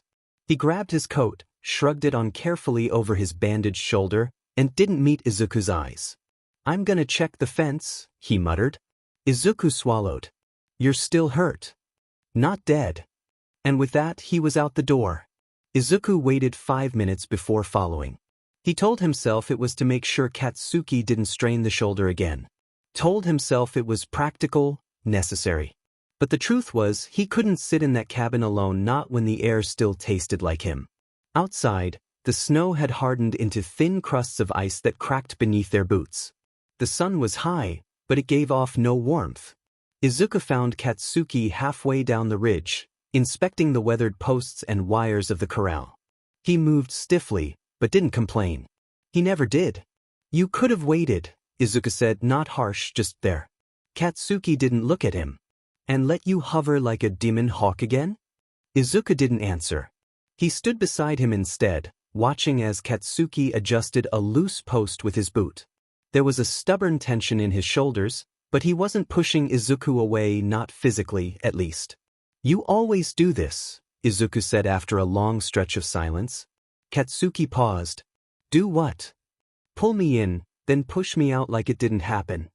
That made Katsuki finally look at him. His mouth opened, a retort on the tip of his tongue, but nothing came out. Izuku's breath fogged in the cold. "I get it. You don't have to explain. I know what this is." "You don't know shit," Katsuki said, his voice sharp but not cruel. "Just scared." Izuku looked at him then, really looked at him. The rawness under his anger. The cracks in his walls that still hadn't sealed back up since that night. "Then tell me," Izuku said, barely above a whisper. "Tell me what it is." But Katsuki just turned away. Later, after the fence was checked, the horses were cared for and the silence had stretched too long, Izuku lay awake staring at the ceiling while Katsuki sat by the window, boots still on, shoulders hunched like he was bracing against something inside himself. "I don't know what the hell this is," Katsuki finally muttered. "You make me feel things I don't know how to deal with, Deku." The name hit Izuku in the chest, so familiar, yet trembling with something different now. Izuku sat up slowly. "That's okay. We don't have to figure it all out right now." Katsuki turned to him, eyes. Dark voice low. "But you already have, haven't you?" Izuku hesitated. "I'm not scared like you are." That made something shift. Katsuki's jaw clenched, and for a second, Izuku thought he'd snap again. But instead, he folded. His voice cracked. "I've never let anyone close. Not really. And you goddammit, Deku, you get in. You always have." Izuku's heart ached. "Then stop fighting it." "I don't know how." Katsuki's voice dropped, almost a whisper. "What if I ruin it? What if I ruin you?" "You already tried," Izuku said softly. "And I'm still here." That broke something. Katsuki looked at him, expression shattering just for a moment. He didn't cry. He never did. But the emotion in his face was enough, it told Izuku everything. Without another word, Katsuki walked over, sat down beside him on the bedroll, and leaned in. This time it wasn't frantic, wasn't desperate. It was slow. Hesitant. Honest. When Izuku reached for his hand, Katsuki didn't pull away. They sat in the dark, fingers laced, hearts exposed just for a little while. And for the first time in days, they didn't say a word. Because some truths didn't need to be spoken to be known. Chapter text. The air had a bite to it that morning. Not sharp like the earlier blizzards, but dense, heavy like the mountain was holding its breath. Katsuki noticed it the moment he stepped outside. The snow crunched differently under his boots. The wind was too still. Izuku had already gone ahead to the lower ridge to check the corral. Said it'd only take a few minutes. There was an issue with one of the younger horses bucking against the fence the night before. Katsuki had watched him walk off, scarf wrapped tight around his neck, green hood pulled up against the cold, and he hadn't stopped him. It was the first time he'd let Izuku go somewhere alone since the injury. Since the fire. Since that night. Katsuki hadn't touched him since, but he hadn't pulled away either. They'd found an uneasy peace. A new rhythm, small and hesitant. Izuku would wake up first and pour coffee into the tin mugs. Katsuki would patch the fire and grumble about the cold. They ate together without talking much, but their silences had stopped feeling like avoidance. They were just quiet now. Familiar. He almost let himself feel like things were okay. Until he heard the scream. It wasn't a scream, not really, more a sharp shout, the kind someone makes when they've just lost their footing or when something tears. It echoed across the trees, carried on wind that had gone still just seconds before. Katsuki's head snapped up. Deku. He didn't wait for a reply. He sprinted full force, boots pounding against the hard-packed snow. The slope leading to the corral was steep and slick, flanked by frozen shrubs and low-slung branches, but Katsuki barely noticed. Panic roared in his chest, louder than the crunch of his steps or the blood in his ears. "Do you?" Nothing. His lungs burned by the time he reached the bend. He skidded to a stop just as the trail veered along the ridge. And that's when he saw the break in the snow. A patch where the ice had caved in jagged edges, splintered brush, and below it, a sharp dip into the ravine where a shallow creek used to run. Katsuki's heart nearly stopped. He stumbled toward the edge and looked down. Izuku, his voice broke. There, crumpled against the jagged base of the slope, was a splash of green. Izuku's coat. His body lay half-buried under fresh-fallen snow, one arm twisted beneath him at a sickening angle, his head resting awkwardly against a chunk of ice. His face was pale. Blood darkened the snow under his cheek. Katsuki barely felt the pain as he scrambled down the slope, skin of his palm scratching on frozen bark, boots sliding on loose frost. He hit the bottom hard, knees stinging, palms scraped raw. He crawled the last few feet. Izuku. His voice cracked raw with fear. Deku, hey, look at me, come on. Nothing. Katsuki hovered, not touching him yet. Afraid to. Afraid he'd make it worse. Afraid that if he touched him, it would be real. Then he dropped to his knees beside him and pressed two shaking fingers to the side of Izuku's neck. A heartbeat. Faint. Thready. But there. Katsuki exhaled so hard it felt like his ribs might crack. Alright. You're okay. You're alive. You're alive. His hands were moving before his mind caught up. Stripping off his coat, tucking it beneath Izuku's head, wrapping it tight around his torso. His fingers found the gash at his temple. It was deep, bleeding freely. The arm was clearly broken, maybe more. His lips were tinged blue from the cold. You idiot, Katsuki muttered, voice shaking. Why the hell'd I let you come down here alone? He looked up at the ridge, at the steep climb they'd need to make to get back. And then back at Izuku. I can't carry you that way. Katsuki's mouth set into a grim line. His body was still trembling, but he leaned forward, brushed the wet hair from Izuku's forehead, and pressed his own to it. You're not dying out here, he whispered. I won't let you. It took everything he had to carry Izuku back up that ridge.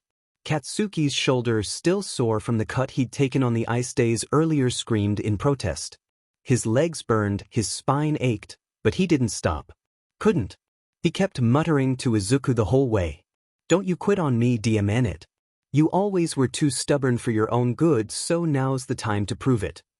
Every few steps, Izuku would groan faintly. Just enough to know he was still with him. Just enough to hope. The cabin came into view like a hallucination, too far away, too small, but it was there. Katsuki kicked the door open with his foot, stumbled inside, and laid Izuku down in front of the fire. The warmth of the room hit him like a wall.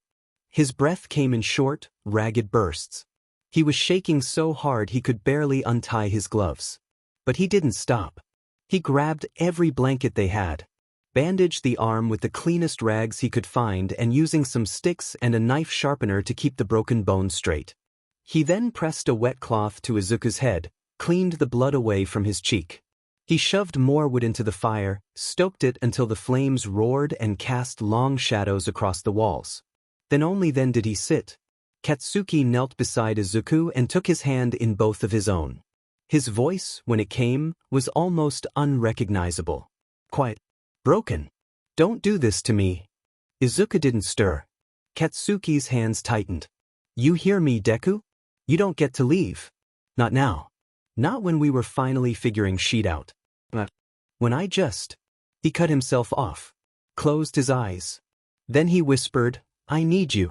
More than I ever wanted to admit. And in the silence that followed, the fire cracked, the snow fell softly outside, and Katsuki Bakugu sat holding Izuku Midoriya's hand like it was the only thing keeping him from falling apart. Chapter text. The fire hissed and snapped as fresh logs settled into the embers, but Katsuki barely heard it. Hours had passed, he wasn't sure how many. The light outside had shifted to a sickly blue-gray, the kind that meant snow was coming again. The kind that made shadows stretch too long. Izuku hadn't moved. Not once. Katsuki had propped him up on the bedroll with every blanket they owned. His skin was still pale, his brow lined with sweat, breath barely rising and falling beneath the bulk of cloth. A bandage covered the gash on his temple. His broken arm had been splinted with the straight edge of a firewood stick and wrapped tight with a belt. Katsuki sat there, hunched beside him, knees drawn up, fists curled into his own hair. He hadn't changed out of his soaked clothes. His jacket was still wet with Izuku's blood, his hands numb and stiff, but he didn't care. Didn't feel it. He kept waiting for Izuku to move. To shift. To groan. Anything. But the only sound in the cabin was the fire. And his own heartbeat pounding behind his ears. Come on, Deku, he muttered, voice low, almost hoarse. I've seen you take worse hits. You cried less than me when you broke your foot in junior year, remember? No answer. Katsuki swallowed hard, throat burning. You're not gonna die over a FING horse, he snapped. You're too dumb for that. You didn't climb all the way up this goddamn mountain just to fall off it. Still nothing.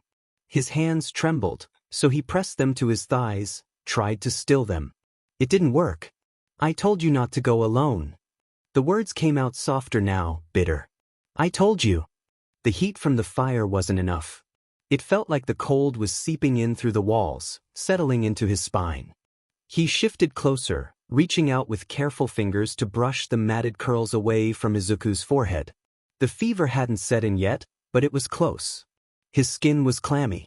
Too cold for too long. I can't, Katsuki's voice cracked. I can't lose you. He didn't mean to say it. Not out loud. Not again. But the truth slipped out easier in the quiet. And there was so much of it now, too much. The silence of the mountain pressing in from every side. The silence of Izuku's still body. The silence in his own goddamn chest. Katsuki slumped forward, arms draped over his knees, head bowed like he was praying. But he didn't know how to pray. So instead he just waited. It must have been hours more. He changed the bandage. Repacked the fire. Tucked another blanket around Izuku's legs. Every task done with the precision of someone trying not to think, just do. And still nothing. Katsuki sat down again, closer this time, leaning his head back against the wall beside the bedroll. His shoulders slumped. Eyes bloodshot, jaw tight. If you don't wake up, he said flatly, I'm gonna drag your stupid ghost back here just so I can kick your butt. He glanced at him. You hear me, Deku? I'll scream at you so loud the mountain echoes it for weeks. He exhaled shakily. Just come back already. Later, maybe near dawn, Katsuki moved closer still. He wasn't even thinking anymore. He just wanted to feel something solid. He stretched out on the floor beside Izuku, still dressed in dried blood and ice, and slipped a hand beneath the blanket, resting it lightly over Izuku's chest. The rise and fall. Slow. Shallow. But there. Katsuki shut his eyes and pressed his forehead against the mattress. I'm right here, he whispered. Okay? You're not alone. The storm had been clawing at the mountains all day. By nightfall, it was howling. Snow lashed against the cabin walls and sheets, and the air inside, despite the fire, had taken on a bitter edge that crawled in through every crack. The whole world had shrunk to 4 rough-hewn walls, a flickering hearth, and the steady breath of the two of them huddled inside. Izuku stirred beneath a mountain of blankets, each breath shallow. He was half awake, drifting in that hazy place between sleep and pain, where everything felt both impossibly far and painfully near. The smell of burning pine clung to the air. So did the scent of old leather, wet wool, and something warm and human, something that smelled like kaken. Katsuki. He was near. Izuku could hear the faint hum of his voice, low, frustrated, muttering as he worked on the radio for the 3rd hour straight. There was a clatter of metal, a spark, a hiss of breath through teeth. UBSRD, Katsuki growled at the device. Just work. Just once. Just come on. Izuku managed a hoarse chuckle. Katsuki's head whipped toward him instantly. You're awake. Barely. Izuku's voice was rough, just louder than a whisper. Katsuki rose to his feet, crossed the room in a few quick strides, and crouched beside him. His face was flushed from the fire, eyes tight from strain. How's your shoulder?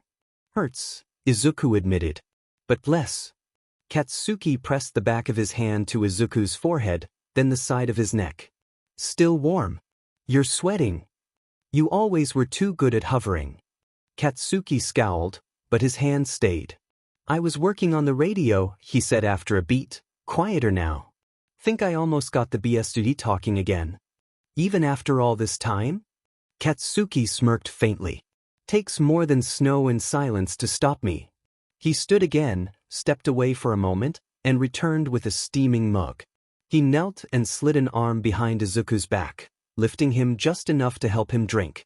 The tea burned down his throat, sharp with ginger and something bitter, but it grounded him, anchored him. Thanks, Izuku rasped. Katsuki didn't let him fall back too fast. Just shifted him gently, tugging the blanket tighter around his shoulders before settling beside him. They sat like that for a while. No words. Just breathing. Eventually, Izuku leaned a little closer, resting his head against Katsuki's shoulder. The world still swayed a little behind his eyes, but Katsuki was solid, warm, real, here. You know, Izuku murmured, I thought maybe I was dreaming. Yeah. Earlier. When I saw you come back. It didn't feel real. Katsuki's breath caught. It was, he said after a moment. I'm real. Izuku swallowed. I don't want to lose you. Katsuki didn't answer at first. His jaw tensed, eyes fixed on the fire. I almost lost. He said. Quiet. Don't make me do that again. Izuku didn't reply. He just turned his hand, reached for Katsuki's fingers beneath the blanket, and held them. There was a moment where he expected him to pull away. But Katsuki didn't. He laced their fingers together. Later, the radio sputtered. A weak signal caught on a crackling frequency enough for Katsuki to sit bolt upright and yank the headset on, voice tight with urgency. This is Bakugu. Unit South Ridge Outpost. Do you read me? Static. Bakugu? This is Delta Command Bakugu. We thought your unit was lost. Katsuki closed his eyes. Relief flooded his voice. Still here. Cabins damaged. We're snowed in. 1 injured. Status stable. Barely. Copy that. Storm's moving east. We'll send a team once the pass clears. Katsuki kept the exchange brief. His answers were clipped, professional, but Izuku could hear the tremble underneath them. The weight he'd been carrying alone for days. When it was done, Katsuki took the headset off and set it aside like it might break if he touched it again. They're coming, he said. Izuku nodded from the bedroll, too tired to smile, but the light in his eyes was enough. You should sleep, Katsuki muttered. You too. Izuku reached out, tugged gently at Katsuki's sleeve. Stay with me? Katsuki stared at him for a long second, then let out a soft sigh and lowered himself beside Izuku, careful not to jostle him. They lay on the bedroll, facing each other, legs tangled under the covers. Close enough to feel every shift of breath.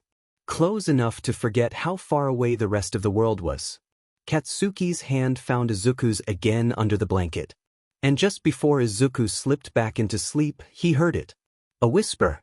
Barely audible. I missed you too. The wind howled outside, rattling the cabin walls, but inside, the stillness felt louder than anything nature could throw at them. Katsuki was perched near the window, eyes fixed on the swirling white beyond the glass. His hands were clenched tight on the edge of the table, knuckles white with the effort. He hadn't spoken in hours, not since he'd finished tending to Izuku's injuries, patching up the cuts and bruises from his fall, wrapping his shoulder. Even after Izuku waking up, he couldn't stop himself from being extra careful, even though Izuku had dismissed him more than once, telling him he didn't need to treat him like a kid. But Katsuki had stayed, hovering, watching him like a hawk. Izuku sat back on the bedroll, his left arm slung across his chest, clutching at the makeshift bandage. He didn't feel the cold, not yet. He felt the warmth of Katsuki's proximity, the quiet comfort of their shared space, but something had shifted. He could feel it, like an invisible wall growing between them. I'm fine, Kaken, Izuku said, voice hoarse, still thick with the fog of fever. You don't need to keep checking on me. Katsuki didn't turn around. His jaw tensed, but there was a certain edge to the silence now. Something unfamiliar. You don't know what the F you're talking about, Katsuki muttered under his breath, more to himself than to Izuku. His voice was tight, the words rough, but the undercurrent of something softer was there, something that he didn't want to admit. Izuku shifted, his back aching, but his mind sharp despite the lingering fog. You're mad. Katsuki didn't respond, and that was worse. The silence between them grew thick, suffocating, like something unsaid was threatening to break them both. Izuku watched him for a moment, the way his broad shoulders seemed to carry more than their fair share of weight. Kaken. Izuku's voice was barely above a whisper. Why are you doing this? Katsuki finally turned around, his gaze dark and unreadable. Doing what? This. All of it. Izuku gestured weakly, wincing as his shoulder protested the motion.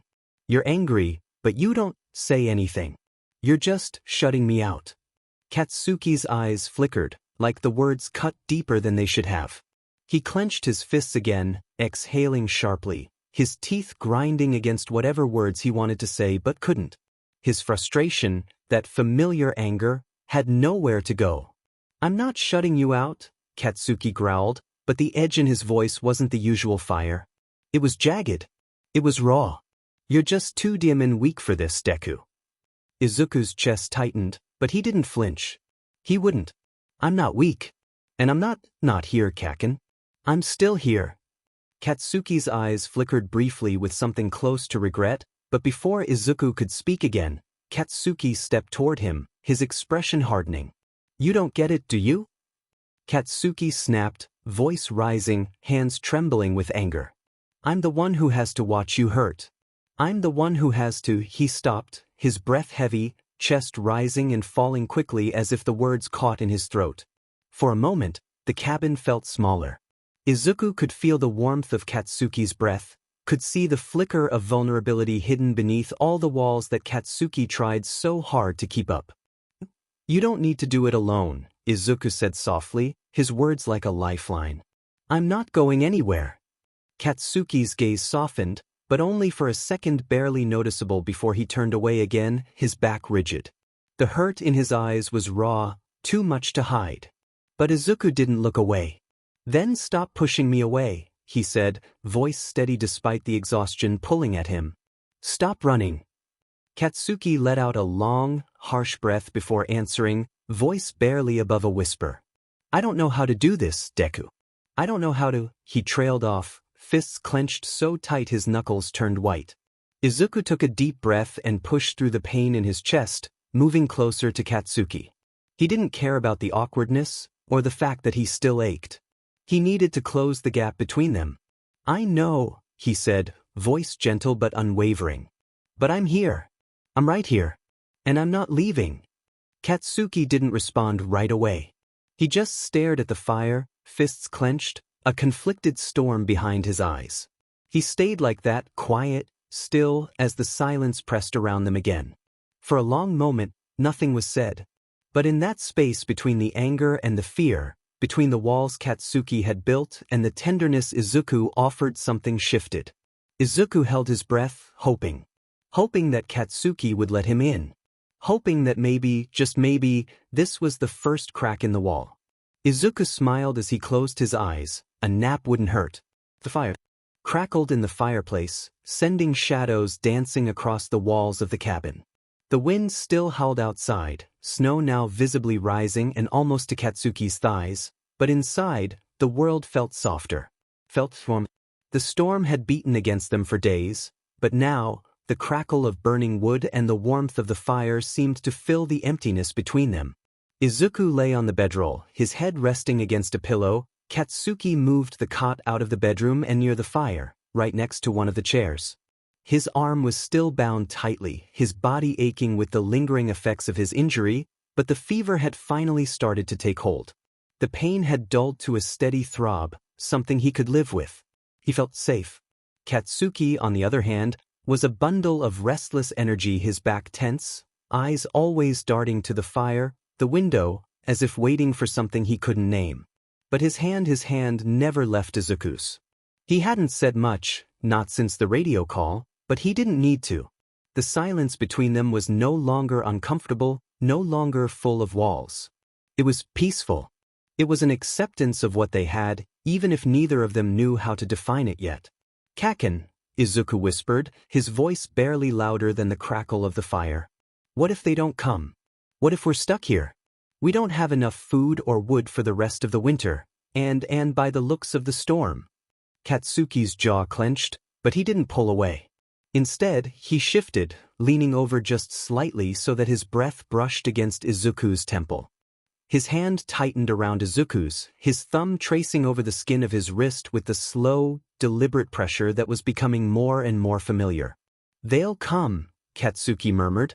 "I'm not leaving you here."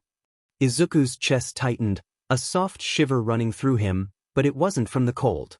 It was from the way Katsuki spoke, how much emotion was there, hidden under that usual gruffness. It was the closest thing to a promise. Katsuki shifted again, his face now inches from Izuku's. The firelight caught the sharp edges of his features, making him look more human than ever, and something in Izuku's chest caught. He wasn't sure what to do with the feeling, so he just let it linger. "Can we just stay like this?" Izuku asked, voice barely a whisper.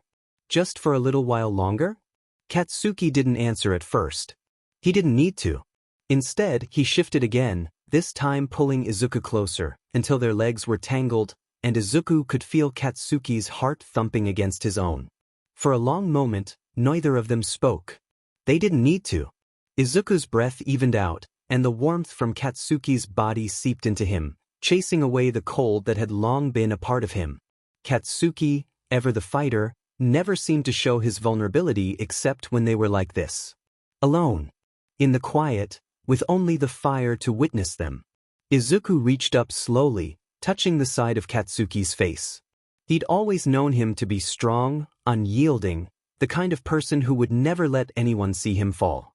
But now, with Izuku close enough to feel the subtle tremble in his body, he knew that strength wasn't invincibility, it was just the force of someone trying so damn hard to protect what he loved. "I've always been here, Kaken," Izuku murmured, voice soft but firm. "Even if you don't say it, I'm here." Katsuki froze for a moment, his breath hitching slightly as his gaze flickered to Izuku's. There was something in his eyes, something that flickered like the fire between them, but before he could say anything, Izuku pulled him in, not wanting words to ruin this moment. Their lips met, slow and hesitant at first, as if both of them were testing the waters. But then, as the world outside continued to storm, the kiss deepened, steady and sure. It wasn't about passion. It wasn't about urgency. It was about the trust they had built, about the weight they had carried together, about all the things that had been left unsaid. When they pulled away, their foreheads rested together, breath mingling in the silence. Izuku smiled softly, his fingers tracing the edge of Katsuki's jaw. "I'm not going anywhere either," Izuku whispered. Katsuki's lips twitched into something softer than Izuku had ever seen, a rare moment of calm, of peace. And for the first time in days, the storm didn't seem so loud. The cold didn't feel so biting. They stayed like that for what felt like hours, wrapped in the warmth of each other's presence, knowing that whatever came next, they would face it together. Chapter text. The fire had long since died down, and now only the soft glow of the embers flickered in the hearth, casting long shadows across the small cabin. The storm outside had finally quieted, but the air felt thick with the unsaid. Izuku lay on the bedroll, wrapped tightly in blankets, his eyes closed as he listened to the steady sound of Katsuki's movements. There was something different about him tonight. Katsuki had been quieter than usual, his body tense but his eyes soft, as if the weight of the world was hanging just over his shoulders. Izuku felt it too, the change in the air. They had spent days in silence, tending to their injuries, sharing little moments of comfort, but tonight it felt like something was about to break. Katsuki walked to the window again, eyes scanning the darkened world beyond. His posture was rigid, but there was a weariness in his step, something that Izuku hadn't seen before. The man who had always been full of fire, full of rage, now felt small. And that scared Izuku more than anything else. "Kaken," Izuku said softly, breaking the silence. He had been waiting, unsure if this was the right moment to speak, but the words were stuck in his chest. "What's going on?" Katsuki stiffened but didn't turn around. His hands gripped the frame of the window, knuckles white with the pressure. The wind had started again, low and rumbling, but inside, it was the quiet that made the air so heavy. "You're asking me that now?" Katsuki's voice was thick, laced with frustration. "What do you want me to say, Deku? That I'm fine? That everything's fine?" Izuku winced at the bitterness in his voice but didn't flinch. "I don't want you to be fine. I want you to talk to me." Katsuki finally turned around, eyes flashing with something Izuku couldn't place: anger, maybe, or fear, something raw that flickered under the surface. "I don't know what you want from me, Deku." He stopped himself, breath catching in his chest. He didn't know how to say it, didn't know how to let go of the walls he'd built for so long. Izuku's heart pounded in his chest. This wasn't anger. It was something worse. "You don't have to do this alone," Izuku said quietly, his voice low but steady. "I'm not going anywhere." Katsuki's chest tightened, and for a moment, Izuku swore he saw something break in his eyes. But it was gone as quickly as it came. "I'm not gonna be weak, Deku," Katsuki muttered. "I'm not gonna rely on anyone. I can't." "You don't have to rely on me," Izuku said, his voice a little firmer now. "But you can let me in. Just a little." For a long moment, Katsuki didn't move. He just stared at Izuku, eyes unreadable, as if trying to make sense of something that wasn't meant to make sense. Finally, he exhaled sharply, his shoulders slumping ever so slightly. He muttered. "You're too damn and stubborn, you know that?" Izuku smiled softly, a small, gentle thing, the kind of smile that held all the quiet hope he could muster. "Yeah, I get it from you." Katsuki let out a low growl, but it was different this time, less harsh, more resigned. He walked over to where Izuku lay, slowly, carefully, as if the space between them was something fragile that could shatter at any moment. Izuku stayed still, waiting, not wanting to push, but also not wanting to miss this moment. When Katsuki finally stopped next to him, he sat down, his body rigid at first. But then, without a word, he let out a soft sigh, his fingers brushing the edge of Izuku's blanket. For a long moment, there was nothing but the sound of their breathing and the quiet crackle of the dying embers in the fire. Izuku turned his head slightly, meeting Katsuki's gaze. The firelight flickered in Katsuki's eyes, and for once, there was no anger, no harshness. Just a soft, vulnerable expression that made Izuku's heart ache. "You don't have to say anything," Izuku whispered. "Just be here." Katsuki's lips pressed into a thin line, and for a moment, it seemed like he might pull away, retreat behind his walls again. But instead, he leaned in, his body close enough that Izuku could feel the warmth radiating from him, the steady beat of his heart. Izuku held his breath, waiting for something, anything, but the moment stretched on, quiet, still. And then, Katsuki's hand brushed against his cheek, his touch tentative, as if testing the waters. Izuku closed his eyes at the contact, the warmth of it spreading through him like fire. Katsuki didn't say anything. He didn't have to. His hand lingered on Izuku's cheek, fingers tracing over the soft skin as if memorizing the feel of it. Slowly, cautiously, Katsuki's other hand moved, resting lightly on Izuku's shoulder, the touch just shy of tender. And for the first time in what felt like forever, Izuku let himself sink into it, the soft, unspoken understanding between them. There were no words. There were no demands. Just this. The moment was fleeting, but it was enough. It was everything. The air was thick with the weight of unspoken words. Katsuki sat in front of the fire, eyes flickering to the flames and then quickly away. The silence between them had grown unbearable, like the kind of quiet that screamed in your ears when you tried to ignore it. They hadn't spoken much since the night by the fire, when everything had felt like it was about to change. But now, there was something heavy in the air. A change that both of them could feel, but neither could name. Izuku lay back on the bedroll, his chest aching not from his wounds, but from the strange emptiness he felt between them. The closeness they'd shared had been fragile, fleeting, and now it seemed to slip away, like the last embers of the fire before it burned out. "I don't know what you want from me," Katsuki muttered, voice rough, still raw from the silence. He had his back turned to Izuku, his hands gripping the edges of his pants tightly. Izuku didn't answer right away.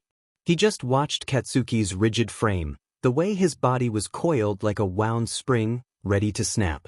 He could tell that Katsuki was fighting something, a battle within himself that he couldn't win.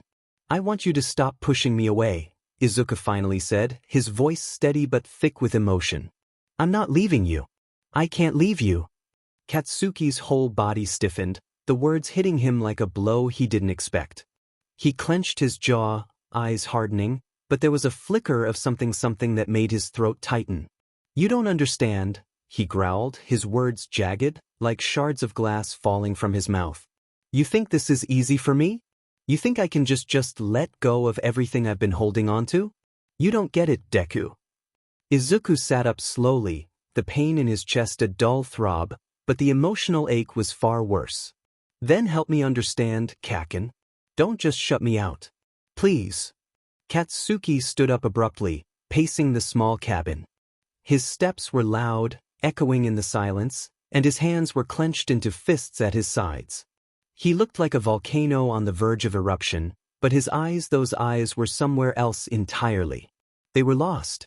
"I don't need anyone, Deku," he snapped, turning to face Izuku, his breath heavy and labored. "I don't need you, and I sure as hell don't need anyone else. I've been doing fine on my own, always have been." Izuku's heart sank, but he didn't look away. "Kaken, you're not fine. You never have been. You're just alone. I'm not asking you to need me. I'm asking you to trust me." The words hung in the air, thick and painful. Katsuki's eyes wavered for the briefest moment, like the storm inside of him was on the verge of breaking, but he shoved it down quickly. "Trust you?"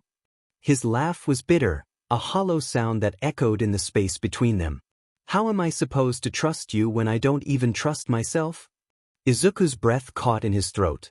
He could see it now, the crumbling of the walls Katsuki had worked so hard to build. The cracks were deeper than he'd realized, and the pieces were falling faster than either of them could put back together. "I know you're scared, Kaken," Izuku said, his voice barely above a whisper. "But I'm not going anywhere. You don't have to be afraid of me." Katsuki stopped pacing, his back to Izuku now, his fists clenched tightly at his sides. For a long moment, the only sound was the crackling of the dying fire, the wind outside rattling against the cabin. The silence stretched on, suffocating, until finally, Katsuki spoke, his voice low and rough. "You don't get it," he muttered. "I don't want to hurt you." Izuku's heart skipped a beat at the vulnerability in those words. He wanted to reach out, to pull Katsuki into the warmth of the cabin, into the warmth of everything they'd shared, but he didn't.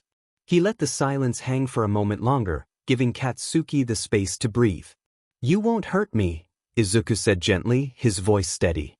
"Not unless you push me away." Katsuki's shoulders tensed again, and for a moment, it seemed like he might turn around and walk out, escape from this suffocating reality that neither of them seemed able to escape. But instead, he stood there, his back still turned to Izuku, his head hung low. His body shook once, the tremor faint but there. Izuku knew in that moment that Katsuki wasn't angry. He was terrified. Terrified of losing everything he'd never let himself have. "I don't know how to do this," Katsuki whispered, his voice so raw it barely sounded like him. "I don't know how to be." Izuku's breath caught in his chest, and for the first time in what felt like forever, he crossed the space between them. Slowly, carefully, he reached out and touched Katsuki's shoulder, his fingers grazing the worn fabric of his coat. The contact was light, but it was enough to make Katsuki freeze, his body rigid under Izuku's touch. "You don't have to be anything but yourself," Izuku said softly, his voice steady despite the emotions swirling inside him. "Just be with me, Kaken. Let me in." For a long moment, Katsuki didn't move. He just stood there, his body tense and unyielding, but his heart was breaking. Finally, he turned around, his eyes raw with unshed emotions, his breath shallow. "I don't know if I can do this," he said, his voice barely above a whisper. Izuku smiled gently, a quiet, unspoken promise in his eyes. "We'll figure it out together." The wind had quieted, but inside the cabin, the stillness was suffocating. Katsuki sat in the shadows, hunched low beside the bed, his hands trembling from exhaustion and cold, though he refused to admit either. The fire crackled behind him, but the warmth it offered couldn't reach the gnawing fear in his chest. Izuku hadn't spoken in hours. His fever seeming to worsen. Katsuki's been reapplying wet rags constantly, trying to help his body sweat the fever out. His face was pale, except where it was flushed red from his body was running. His lips were cracked. Sweat clung to his brow, matting his dark curls against his forehead. Katsuki kept dabbing a cloth across his skin, but it dried too fast. His body was burning itself alive trying to fight what was inside. The head wound, reopened twice, much to Katsuki's frustration, looked worse. Red and angry, the edges swollen. His left arm was useless, bound tight in the crude splint Katsuki had built in panic, and the skin around it was hot to the touch. Too hot. And there were other wounds, small cuts from slipping in the snow, abrasions along his ribs, bruises that had started turning a deep violet beneath clammy skin. Now those cuts looked infected. A sickly yellow had formed around some of them. The heat radiating off his chest was terrifying. His body was shutting down. Trying to fight off the infection and fever, it was too much. Katsuki pressed his hand to Izuku's chest. It rose slow, shallow. "You stubborn bee," he whispered hoarsely, brushing Izuku's hair off his forehead again. "You don't get to give up. Not now. Not when I—" He bit back the rest. His throat was too tight to speak. He stood suddenly, pacing the room, his breath loud in the silence. The radio sat on the shelf, silent after a dozen useless attempts. But last night he'd finally fixed the DMN thing. He'd pieced the busted antenna together with copper wire, stabilized the signal with a salvaged battery, and finally, miraculously, got a reply. They'd said they were coming. But it had been hours since. Katsuki grabbed the radio again, thumb jamming the buttons so hard it hurt. "This is Bakugo at Outpost. Patient's condition has worsened. He's burning up multiple infections, possible sepsis. Breathing's shallow. Still no extraction team. Where the hell are you?" The beat. Static. "Copy, Bakugo. This is base command. We're en route. Your coordinates are locked. Be 9 minutes. 9 minutes. Katsuki stared at the radio like it had insulted him. 9 minutes might as well be 9 years. He turned back to the bed. Izuku was trembling. His whole body moved in small, involuntary spasms beneath the blankets. His face scrunched up in a painful grimace. Katsuki cursed and stomped over to him, sliding back into the bed, pulling Izuku's form against his chest. He didn't care about sweat or heat.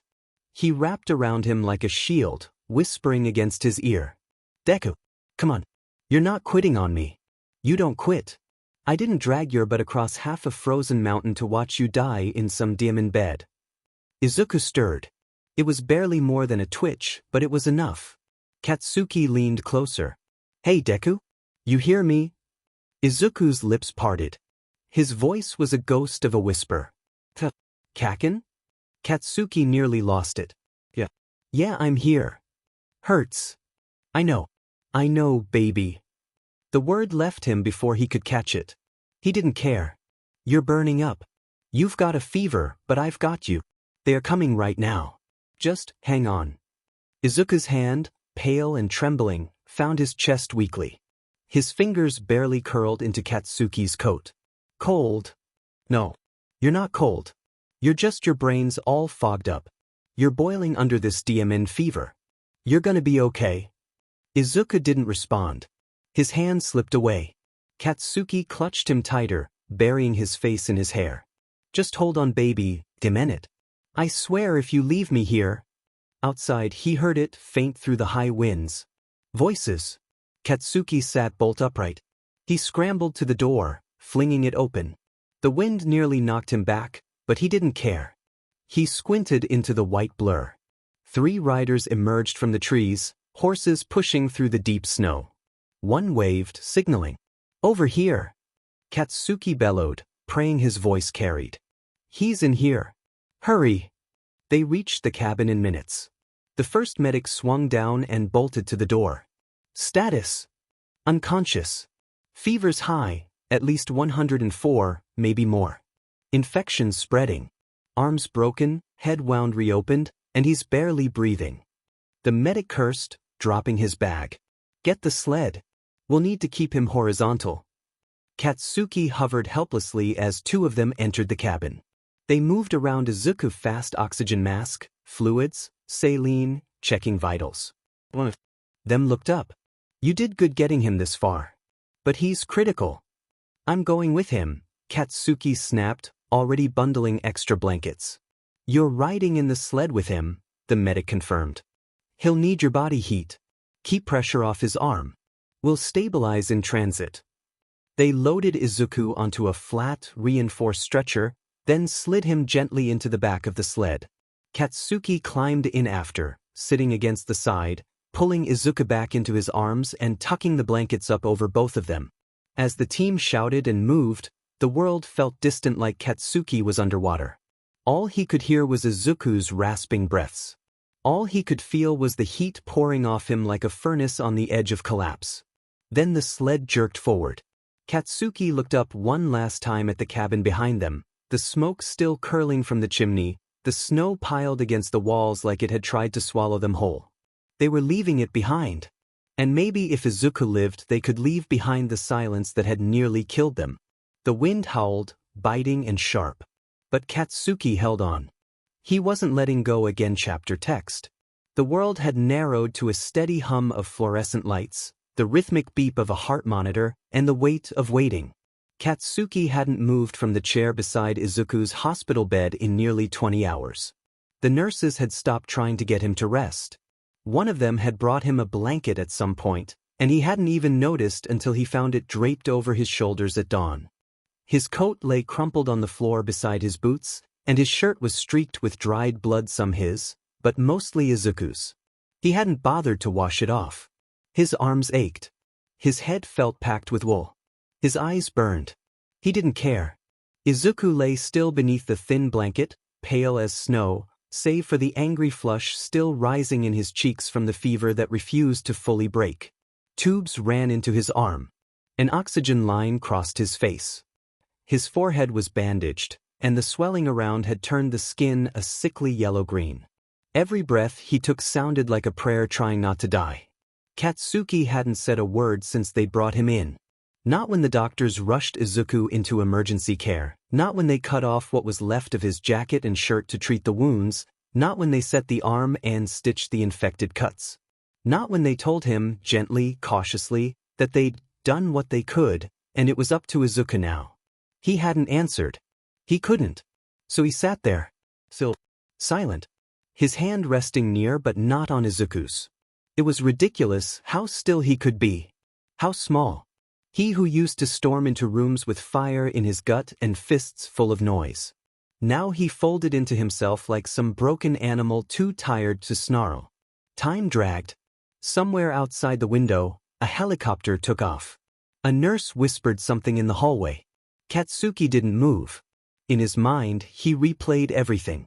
The way Izuku had looked that night, he collapsed, the staggering steps, the blood, the breath that barely passed his lips. The heat of his skin, the way he clung to him in the snow. The way he mumbled Katsuki's name like it was the only word he remembered. And the way Katsuki had failed to protect him. He clenched his fists in his lap, jaw locked. What good was being strong if it didn't mean shit when it mattered? The door creaked open behind him, but he didn't look up. "You should rest," said a quiet voice, Nurse Akiyama, maybe? He didn't answer. The pause. Then, "He's stable." "That's good. The antibiotics are working. But the fever's going to take time. His body's still." "I know," Katsuki rasped. She didn't say anything else. Just left. The door clicked softly shut. Katsuki finally turned his head, just enough to look at Izuku's face again. "I said I'd keep you safe, didn't I?" he murmured, the words dry in his throat. "You looked at me like I was worth something. Like I could fix things. Like I wasn't just some mean son of a beach who pushes everyone away. And I still let you bleed out in my goddamn arms." His voice cracked. He leaned forward, elbows on his knees, staring at the floor. "You make me weak, Deku," he whispered. "And I hate it. I hate how scared I am of losing you. But I'd take that fear 1,000 times over if it meant seeing you smile again.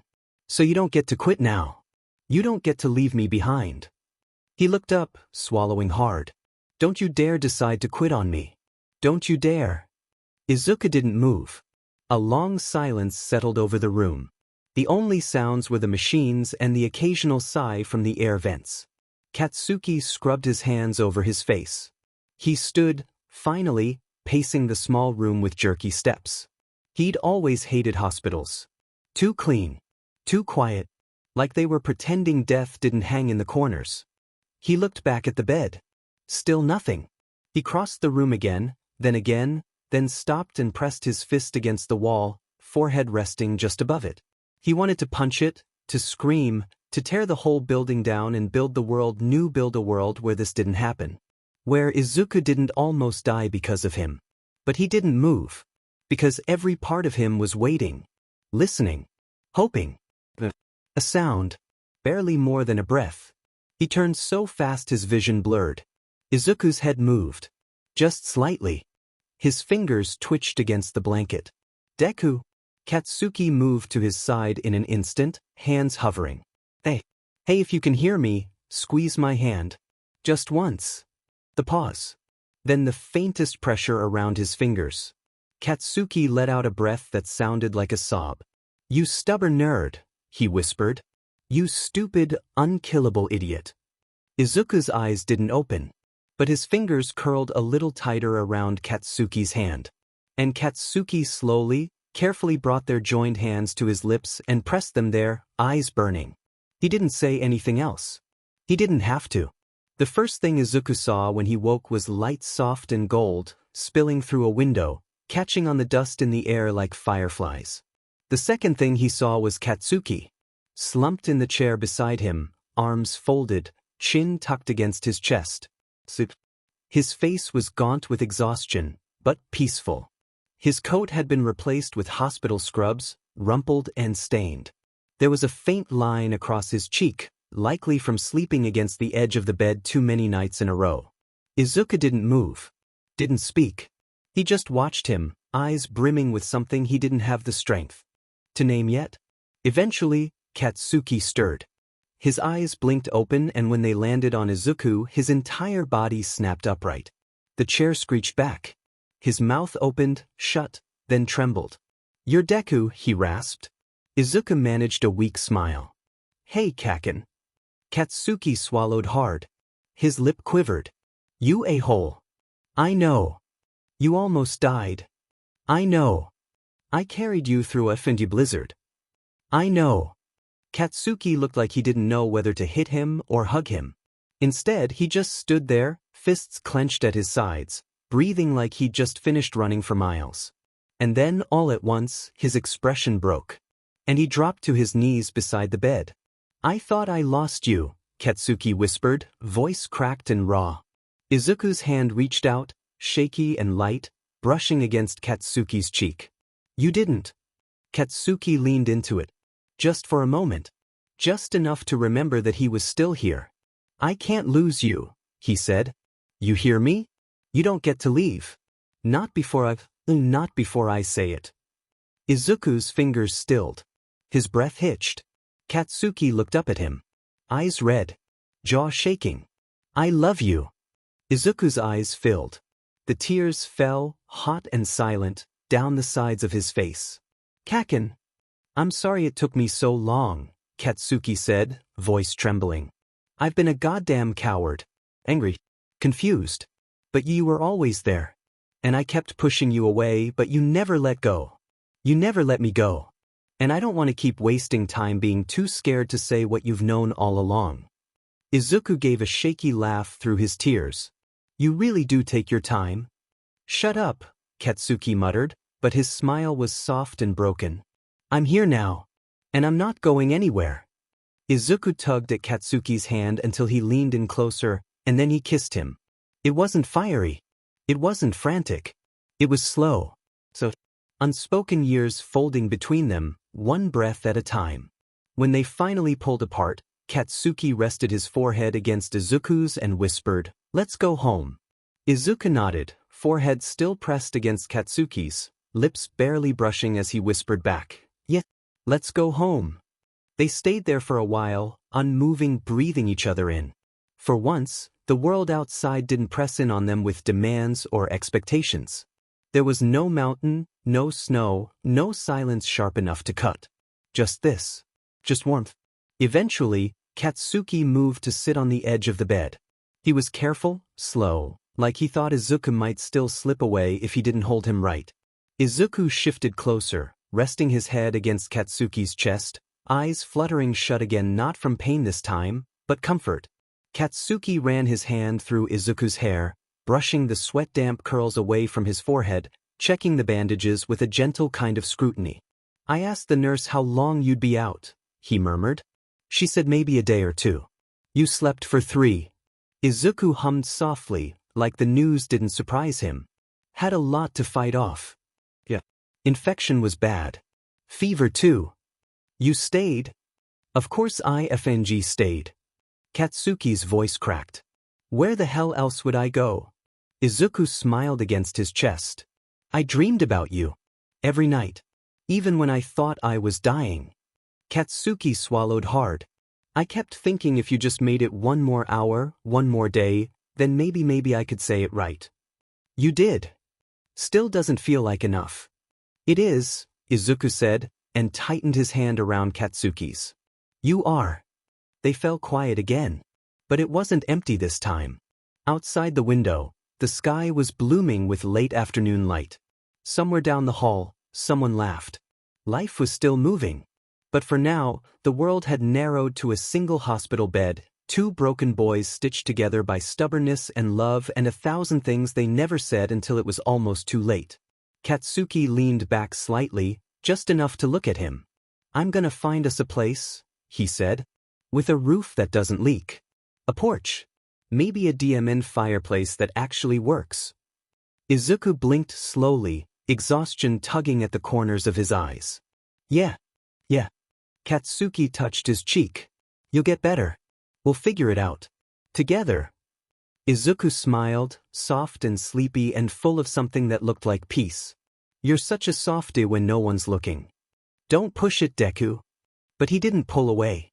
And as Izuku drifted back to sleep, safe, warm, alive, Katsuki stayed right there, holding his hand, watching the sun dip low against the windowsill. This time, he wasn't afraid of what came next. This time, he had something to fight for. And he wasn't letting go. Chapter text.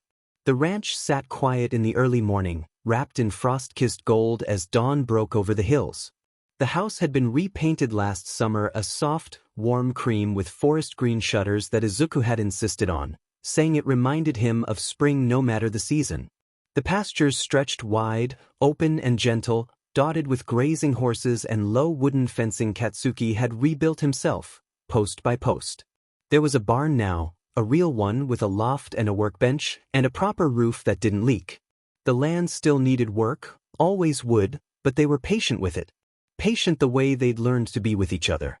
Izuku stood on the porch in a thick sweater and wool socks, steaming mug cradled in his hands, watching the sky wake. 2 years had passed since the cabin. 2 years since a broken body in the snow had almost been the end of them.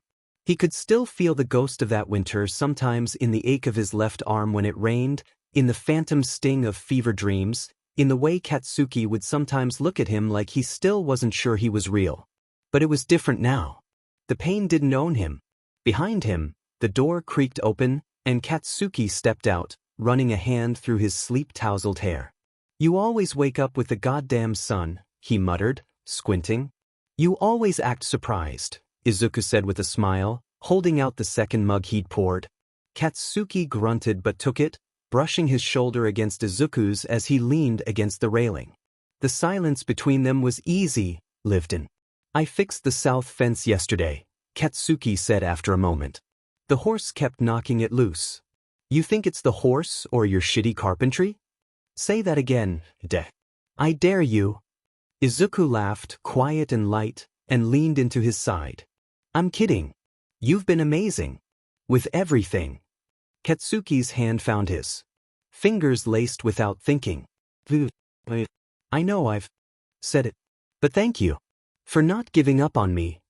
Izuku looked up at him, warmth glowing behind his eyes. "I knew you'd get there. You just needed time." Katsuki rolled his eyes but didn't pull away. 2 years and you still get on my nerves." "You love me anyway." "Yeah," he said, no hesitation. "I do." Izuku pressed a kiss to his shoulder and rested his head there. The sun climbed higher, brushing firelight across the field, and the world stretched out before them, wild, imperfect, beautiful. No mountain storms. No secrets between them. Just 2 stubborn boys who had learned to stay. And here, in this quiet place they'd built with their own hands, they could finally breathe. Because this was home.